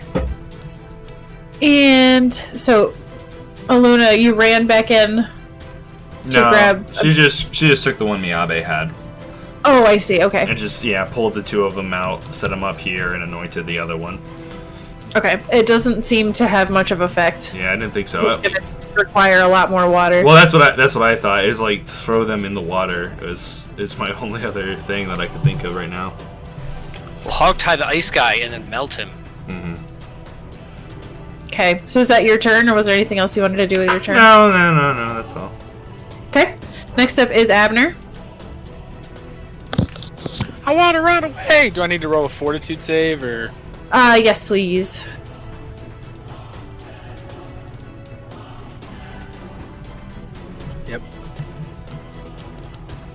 Yep. And actually, Kermit, I take that back. I forgot. I was doing that non-lethal on the Haunt's turn, so Charging take back battery. that non-lethal damage for now. That's my bad. I Forgot can't which keep one all was it. this I think it was track. 2. It was 2. Abner, you are still staggered. So I'll use my one move to go there. Okay. Alright, so Abner is getting out of dodge. And now it is Miyabe's turn. So what Miyabe wants to do is he wants to go in and get that third and final corpse and drag that out. Okay. Because presumably if we can get the corpses out of that room, then tomorrow we can come back And so and properly anoint them. Yep. That's my thought. So he just kind of wants to go zoop, zoop, and then back out. The ice guy drags him back when we leave. He drags him back to the depths of hell. You will burn with me. Okay, so Miyabe's gonna go in, grab the body, and get back out. Yep. Try Okay. to be quick about it. Okay.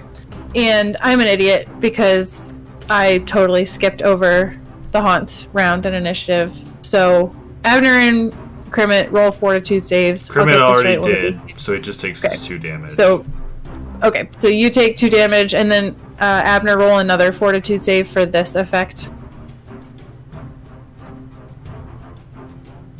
Okay, you're gonna take 4 points of non-lethal damage. Okay, Miyabe gets the third body out, and It burns. now it Miyabe, is drag me out. Kermit's turn. You see that this thing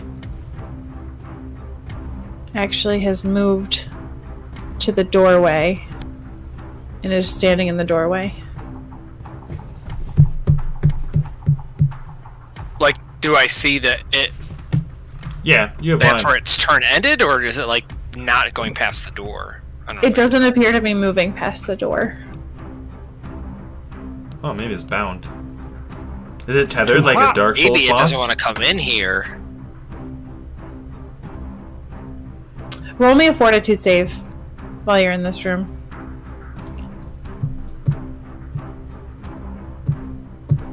Okay, you're okay. You were rolling rocks on those fortitude saves. Again, on reflex, that's my highest. I'm out of here. Kermit waves his gun. Okay, so Kermit Double moves. gets out of here. Now it is Aluna's turn. Delay. Okay, Aluna is delaying. Next is Abner. I want to get out. Do I still need to do another fortitude since I started in there? Yes. Let me check. Ah! Yes. Natural 20, so you are not staggered this time. Okay, I run in there. Okay, Getting so you out. run into the room. And for the time being, you guys are alone in this room with 3 mummies. Just Miyabe brainstorming. will close the door. Yeah. It's raining upstairs still, right? Yeah. Yep. That's a lot of We have water. water over here, though. I mean, isn't there water right there? Where? Well, yeah, but dumping the bodies into a maelstrom whirling pool doesn't quite seem like No, I concentrating. mean, you can gather water. I wasn't insinuating dumping bodies. Well, it was. I was. Seems respectful. It was Just 10 do it. feet Just down, eat 'em right? into the maelstrom. Yeet. Yeet. It was 10 feet down, right? From the ledge. This was like a raised platform. No, just saying we can't. You can't just like, 1,000. scoop up water and use that. So it was 20 feet. Yeah, we can't just scoop up water. It's 20 feet down. If you have people hold each other by the ankles Well, and lower down. basically, Aluna will explain it. My thought is we go upstairs. Yeah, go upstairs. Go, back up. And somewhere where there's water and it's raining, maybe we could find a bit where the rainwater has collected into a pool and kind of perform some burial ritual there in like a cool spot upstairs by a tree or something, you know? Yeah. That's my thought. Just because like their bodies have been suffering impenetrable heat, a cool marsh or a swampy land might be a preferred resting spot for them. Yeah. So that's my thought. Okay. Essentially, you're gonna have to lay them to rest in fresh water. So It'll be that's up to interpretation. So rain is fresh water. Rain's pretty fresh. Some say it's the unless freshest. it's acid rain. How much do you want to bet that druid up there has create water prepared? That's probably true. Okay. So are you gonna drag these bodies with you back onto the platform? I think so. I think that's I think so. I kind of want Miyabe to take 20 listening at the next doorway, not opening it up, but taking 20 listening at it before we go up. But we probably would have already done that, and it's not going to make a difference because it's not like we're going to go in there right now, I don't think, unless you guys want to. This top doorway here, you mean? Yeah, the last place that we Yeah. haven't gone to. And when we went by this rock spot, there's nothing significant about that. It just looks like the path that used to lead there was caved in, and that's it. Yeah. Yep. It looks like it just was caved in. I'm gonna drink a potion. Okay. 1d8 plus 1 or no One. plus? Correct. +1. 3 points of healing. Yeah, resting up I don't think would be bad either. Yeah. Yeah. I don't know if we want to do the last room and then rest, or rest and then do the last room and whatever's in the middle at the same day. I almost have a Try feeling the if last we room. I almost have a destroy the last feeling. orb that Oh, go ahead. Sorry. that'll push us into doing whatever's in the middle. True. Maybe. Yeah, So watch Getting me rid of that boss in last, there. that last orb, yeah. yeah, you know what I mean. So like then it would. I mean, we don't have to destroy the orb, though. We could destroy anything else that we find. yeah, Go kill the ice guy again. Like, we could scout out the area, leave the orb, rest, and then tomorrow we can destroy the orb and immediately do the middle bit. yeah, I like that. If he does listen, what do we hear? Okay. Miyabe, roll a perception check. Aluna will come up, close behind him, and then listen as well. Okay. So Luna, roll a perception check. You'll never beat me. I don't know. Maybe I will. Maybe I won't. Never. It's Maybe. possible. Who knows? Can't be Doesn't done. Luna have like a 15? Yeah. Okay. So Miyabe and Aluna, as you listen at this door, neither of you hear anything from the other side, but Aluna, you notice something is not right about this door. You think that there may be some sort of trap on it. A ward? Like a magical You also know, I know I read this before, but the door is etched with geometric swirls and curves representing wind. And the left door has a small keyhole. Did we find anything? Didn't we have a key? We found a key at some place. What was that key to? We have a key. Yeah. What does that key look like? Who has it? It was in the party inventory or something. It was not in the party inventory. I didn't record it. We're not crazy though, Yes, we Race. never got it. Doesn't There- exist. There was a key. We definitely got a key. Right. We have. So I know we had the two halves, right? That got us into this space, right? But I think we had another key from earlier. Am I crazy? Was it at the camp? Is that where we found the other key? Yeah. The camp where we found the water spirit guy? Was that where we found it? Guess we don't have it. Bummer. I'm pretty sure we do have it. Yeah. So we should have taken notes. Yeah. Sarah's benevolence has ended. If we take out the key that we know we have, All right, everybody, empty your the lock pockets. on the door. Does it look We're like standing it? out front of the door going, who's got that key we found? Take out the key is like, I don't remember where we got this, but I'll look at the lock to see if it seems to fit. You were given a key by Zaku, the tribe leader of the Kashil halflings. She said it was passed down her line. She doesn't know anything about it. It was just sentimental. But that's the key that you have. And if you look at the key and look at the lock, it looks like the key could fit in the lock, but you don't know if the lock is meant for this key or not. With my 30 perception, I noticed that it might be trapped, or that it is trapped, or It is trapped. Kermit's gonna stand over here. detect Yeah, magic. which person do we want to open the door while the other three stand on this other platform? Well, I'll detect magic real Abner quick. has some sort of elemental resistances, so I think he is best suited. We've already been to the rooms where Abner's elemental resistances would be applicable. What resistances do you have? Cold and electricity Well, obviously, wind So, is applies electricity. wind. No. Sarah, It's like wind pushes clouds. Wind would causes- normally be electricity. I don't think we've gotten to the acid yet. yeah. Hey, Sarah. What? So the door, does it appear mechanically trapped, or if she casts detect magic on it, does it seem like there's a magical barrier, like an alarm spell or something? It has. I didn't mute that time. Sorry. It has a spell effect. Oh. If you cast detect magic, there is some sort of magical effect on this. She confers its properties that she learns and asks Abner to help her identify it, Arcana for that? or spellcraft, depending, I think I always forget. I think Knowledge Arcana. for an ongoing effect. Right. Okay. Something So that is already in place would be Knowledge Arcana. yeah, Knowledge Arcana. So I'll roll to So aid. we are going with that one. Yep. Okay. I don't aid, but you get a natural 20. Oh, natural 20 for a 28. Wait a minute. Abner, you are able to determine that the spell effect on this is like the spell Hydraulic Torrent. So it just pushes you back or something. Yep. So basically, what would happen is Into the maelstrom. you trap the trap, it will blow you back into the maelstrom. Okay. Possibly. Oh, hey!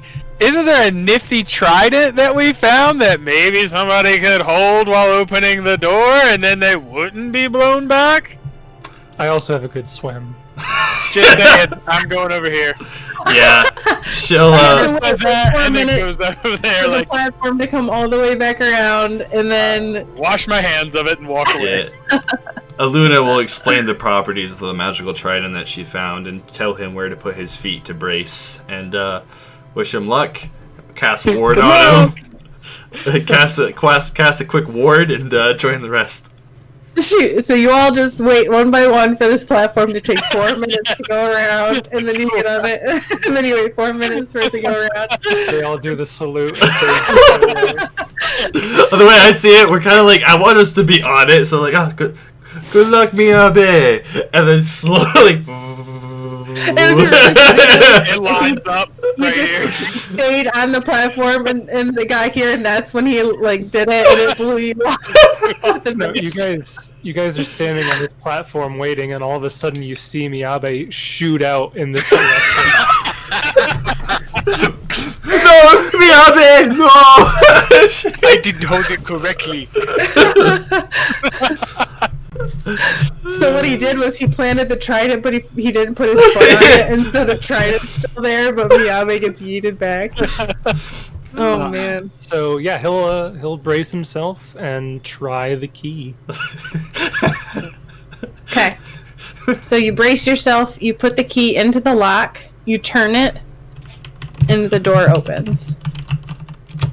He waits for a couple seconds, unbraces, moves a couple feet forward, and then braces again. Okay. And then he keeps doing that in like foot by foot increments because he doesn't trust it. Is he gonna let us know that he succeeded, or are we just hopping back on this thing? Aluna never got off of this thing. Yeah, she was gonna says absolutely nothing. She was gonna take one ride around. It couldn't take that long for him to blast it open. No, he would yell out. He'd be like, "I opened the door.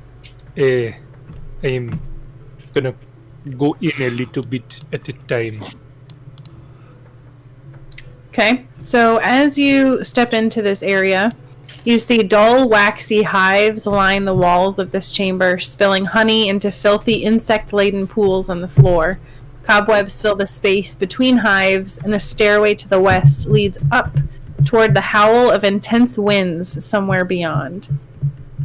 No, we only have four. I only have 4 alchemists flat. Yeah, we'll come back tomorrow.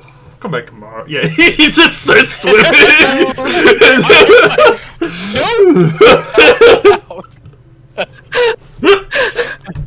So this is about what you would have seen, Miyabe.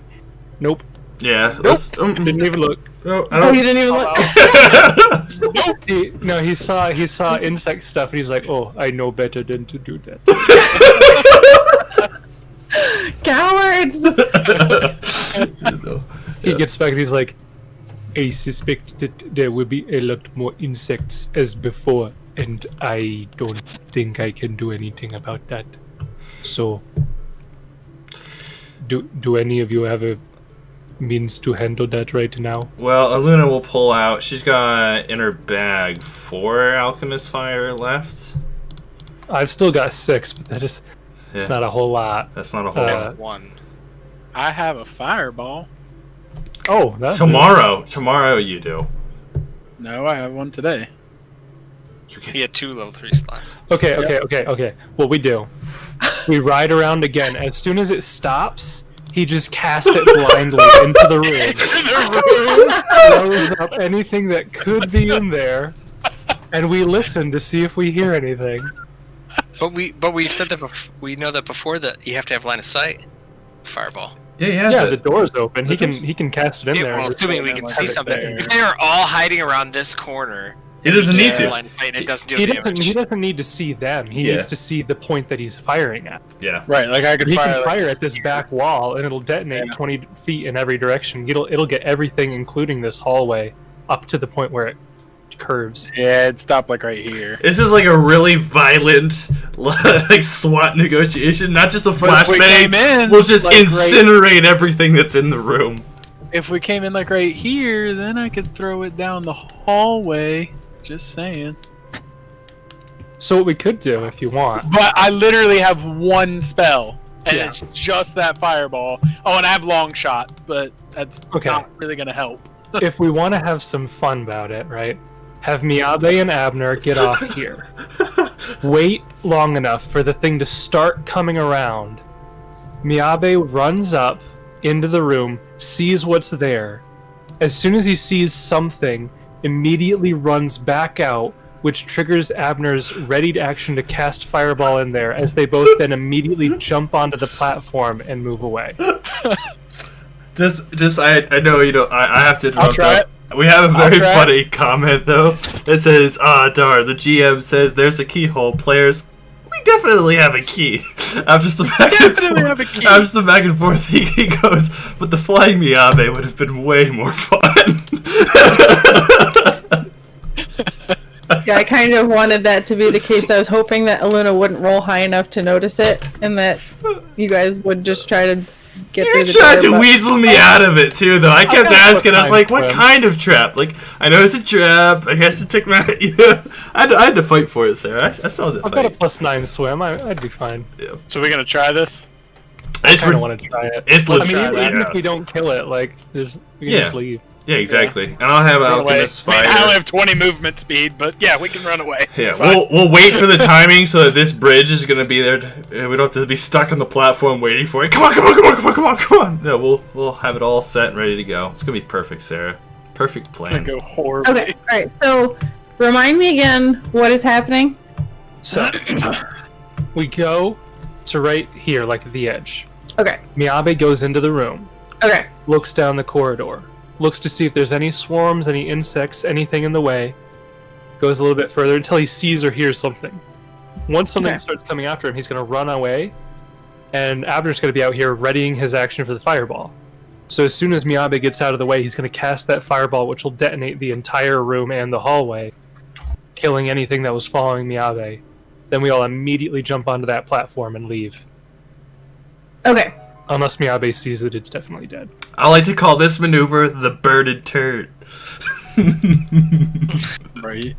So, Kermit will, while doing this, spend 1 grit to change my rain mod to scatter.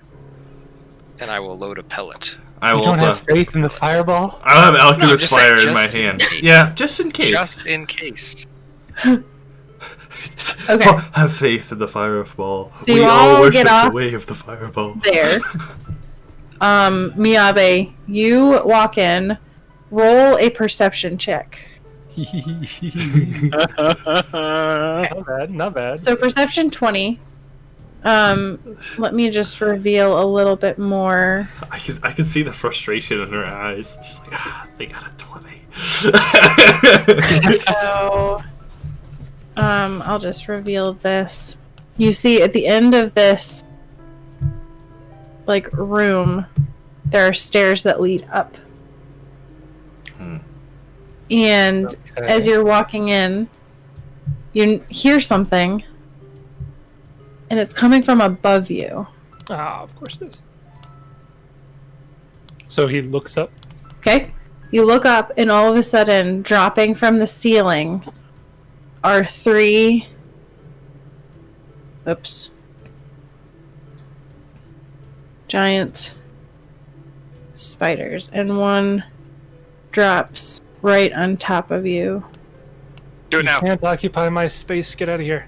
I know, I'm gonna move him down. Get out of my space. This is...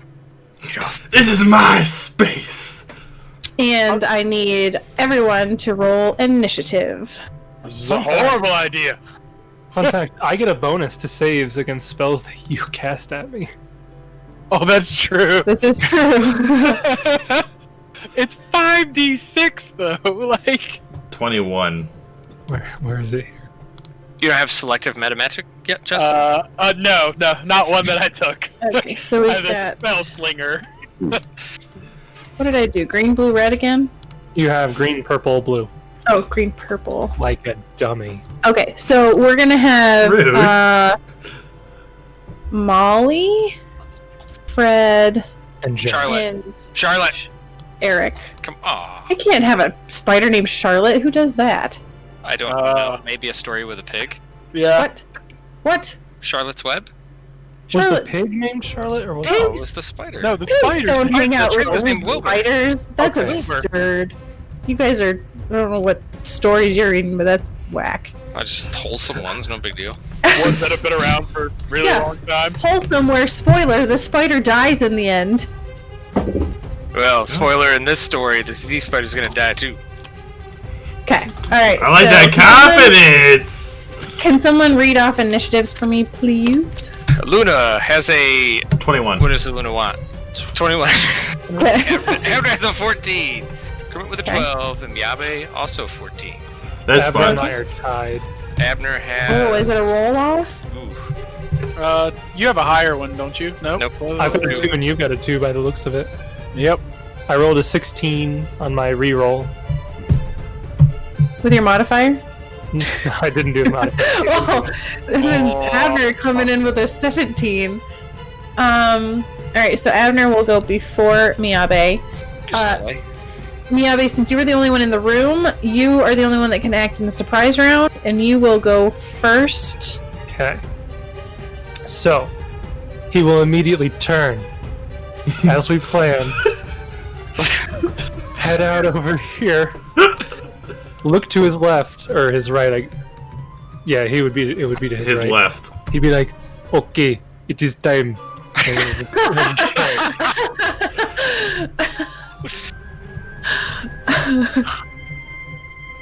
And that'll be his turn. Okay. Surprise round, he just gets a move. So in the surprise round, now the spiders get to go. So this one will use its movement to move up. Actually, this one's going to move to the middle here and 5-foot step and will take a bite at. We'll say Miyabe. Miyabe poked it while he was running by. Yeah, you're like, hey, attack me! I want aggro. Give me aggro. So It's one of those things where like you're running and you do like a hop and he kicked it. Yeah, so that's not gonna hit. That's a 7. And then the others will just start to scurry up behind. You know, they're overlapping. Hey, you can't do that. Yeah, that's called cheating. Get out of his space. Okay, now, top of round 1, we have a Luna. She'll delay. Okay, a Luna is delaying. Next, we have Abner. So I'm gonna throw a fireball at this square, I think. Okay, so that... You can 5-foot step back to avoid... I was going to say, because you're going to provoke an attack, you can use a spell and all that jazz. So let me 5-foot step back, and then... Okay. That circle I did is the radius if you hit the back wall. Is it? Yeah, it's a 20-foot radius, right? Yep. Yeah. So it won't hit you? Nope. Okay. No, if you hit the back wall, it won't hit me. Okay. And then, as planned, we throw the fireball. Does this count as an ability check? The DC? No, you can't increase the DC with answers. I'm an idiot. I thank you, person in chat, because these are only medium. What a loser! Who makes giant spiders that aren't giant? Come on. Okay. Do you understand what a medium-sized spider would be?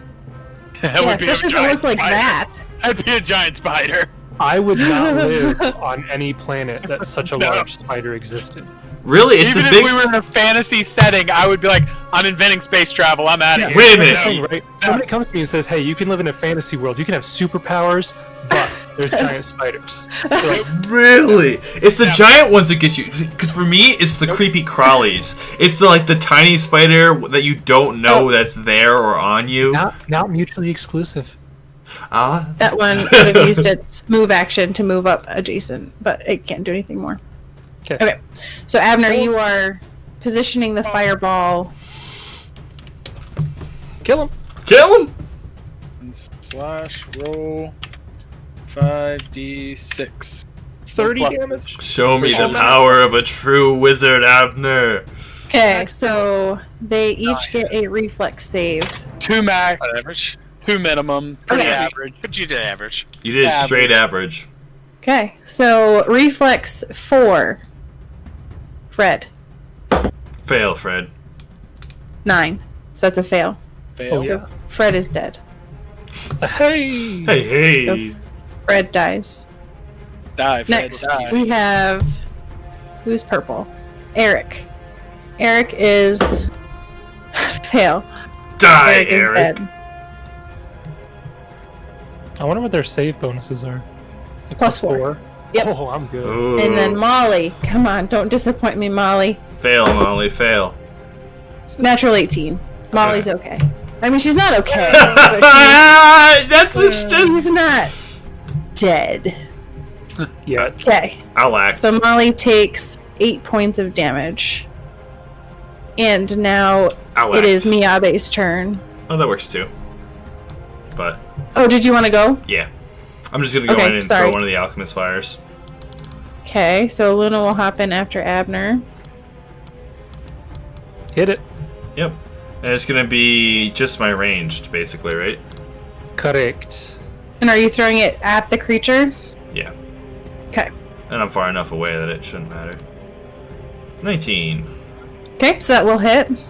So, 1d6. Plus 1? 1d6. Just 1d6. Just I think. 1d6. 1 damage. 1 damage.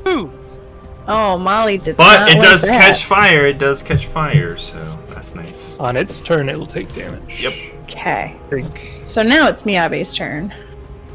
Miyabe will look in and they'll see that he sees these two got killed and the ones back there, and he'll turn and he'll say, "Okay, I think we got most of them," and then he'll run in.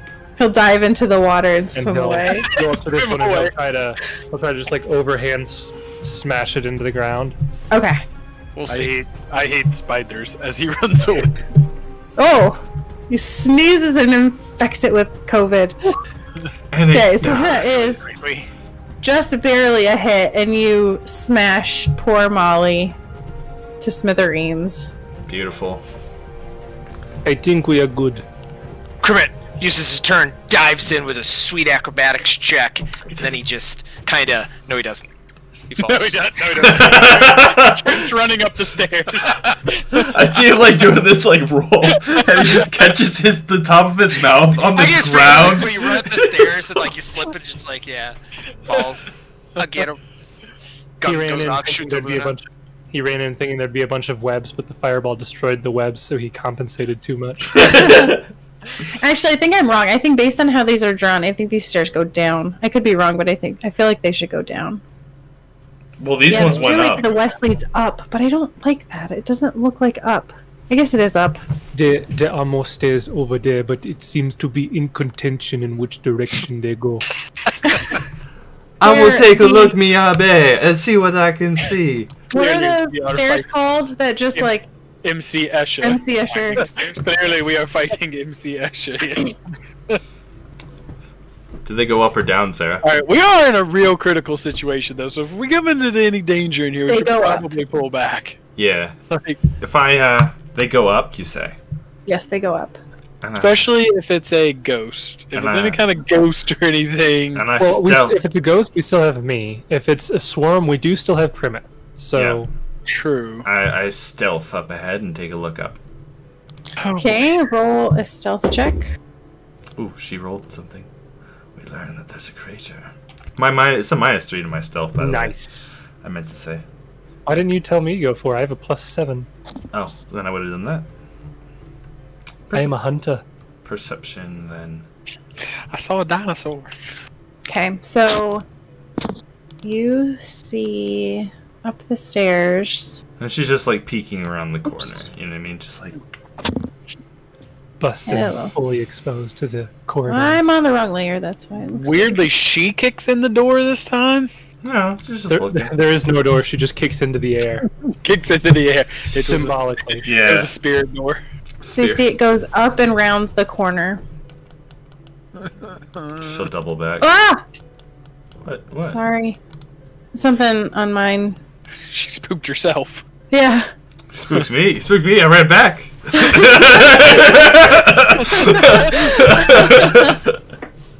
So, Aluna, as you walked up there, No, she didn't walk up. You- She was just looking up the stairs.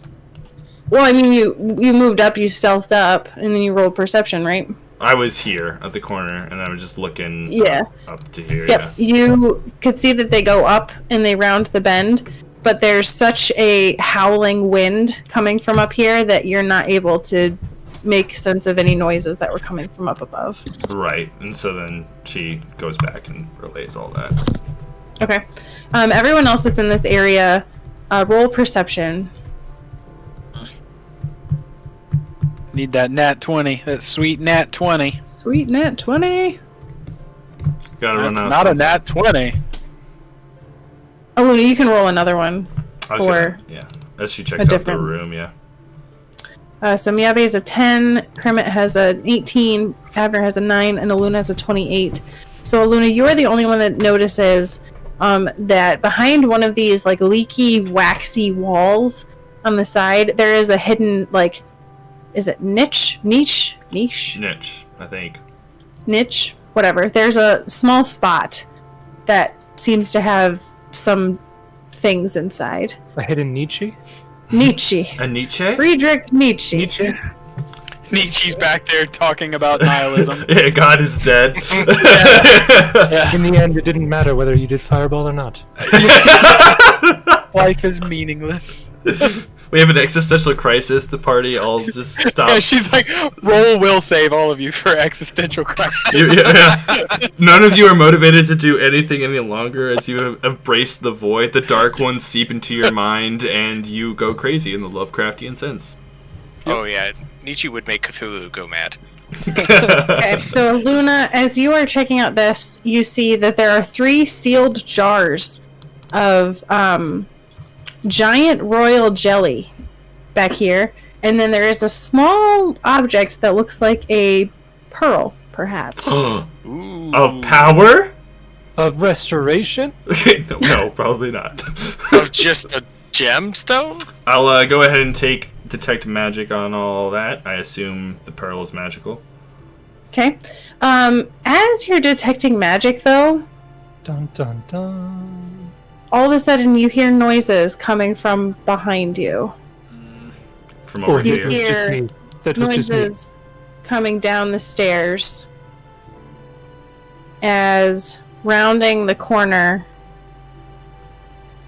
you see The boss of the module. 2 lizard folk. Ah, that's not too bad. Oh, it's Oh, just... yeah. Hello! There's just another And- fireball. We will roll initiative next week. But they're lizard folk. Which means they're They good could guys. be good ones. Yeah. Yeah, they could be. They could I'm be. sure they're good ones. Yeah. I'm Why can't I roll initiative right now? Let us because I parlay. said no. So Yes, we will yes. pick it up there with roll initiative to start next week. Experience for spiders. Oh, spiders Well, aren't worth yeah. any experience.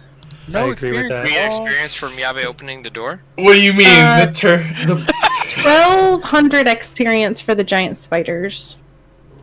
Sweet. The giant, someone, not giant spiders. the medium Yeah, the giant size. medium spiders. The giant medium spiders. To be fair, if they had been large, it wouldn't have changed anything. No. No, it wouldn't have changed anything. All said and But- told, thank you, all the players. Sarah, another excellent session. Dare I Yes. say, I had a lot of fun today. And everyone who tuned in for both the live stream or is listening to us later at YouTube, Spotify, or wherever else you find podcasts, thank you so much. A great night to you.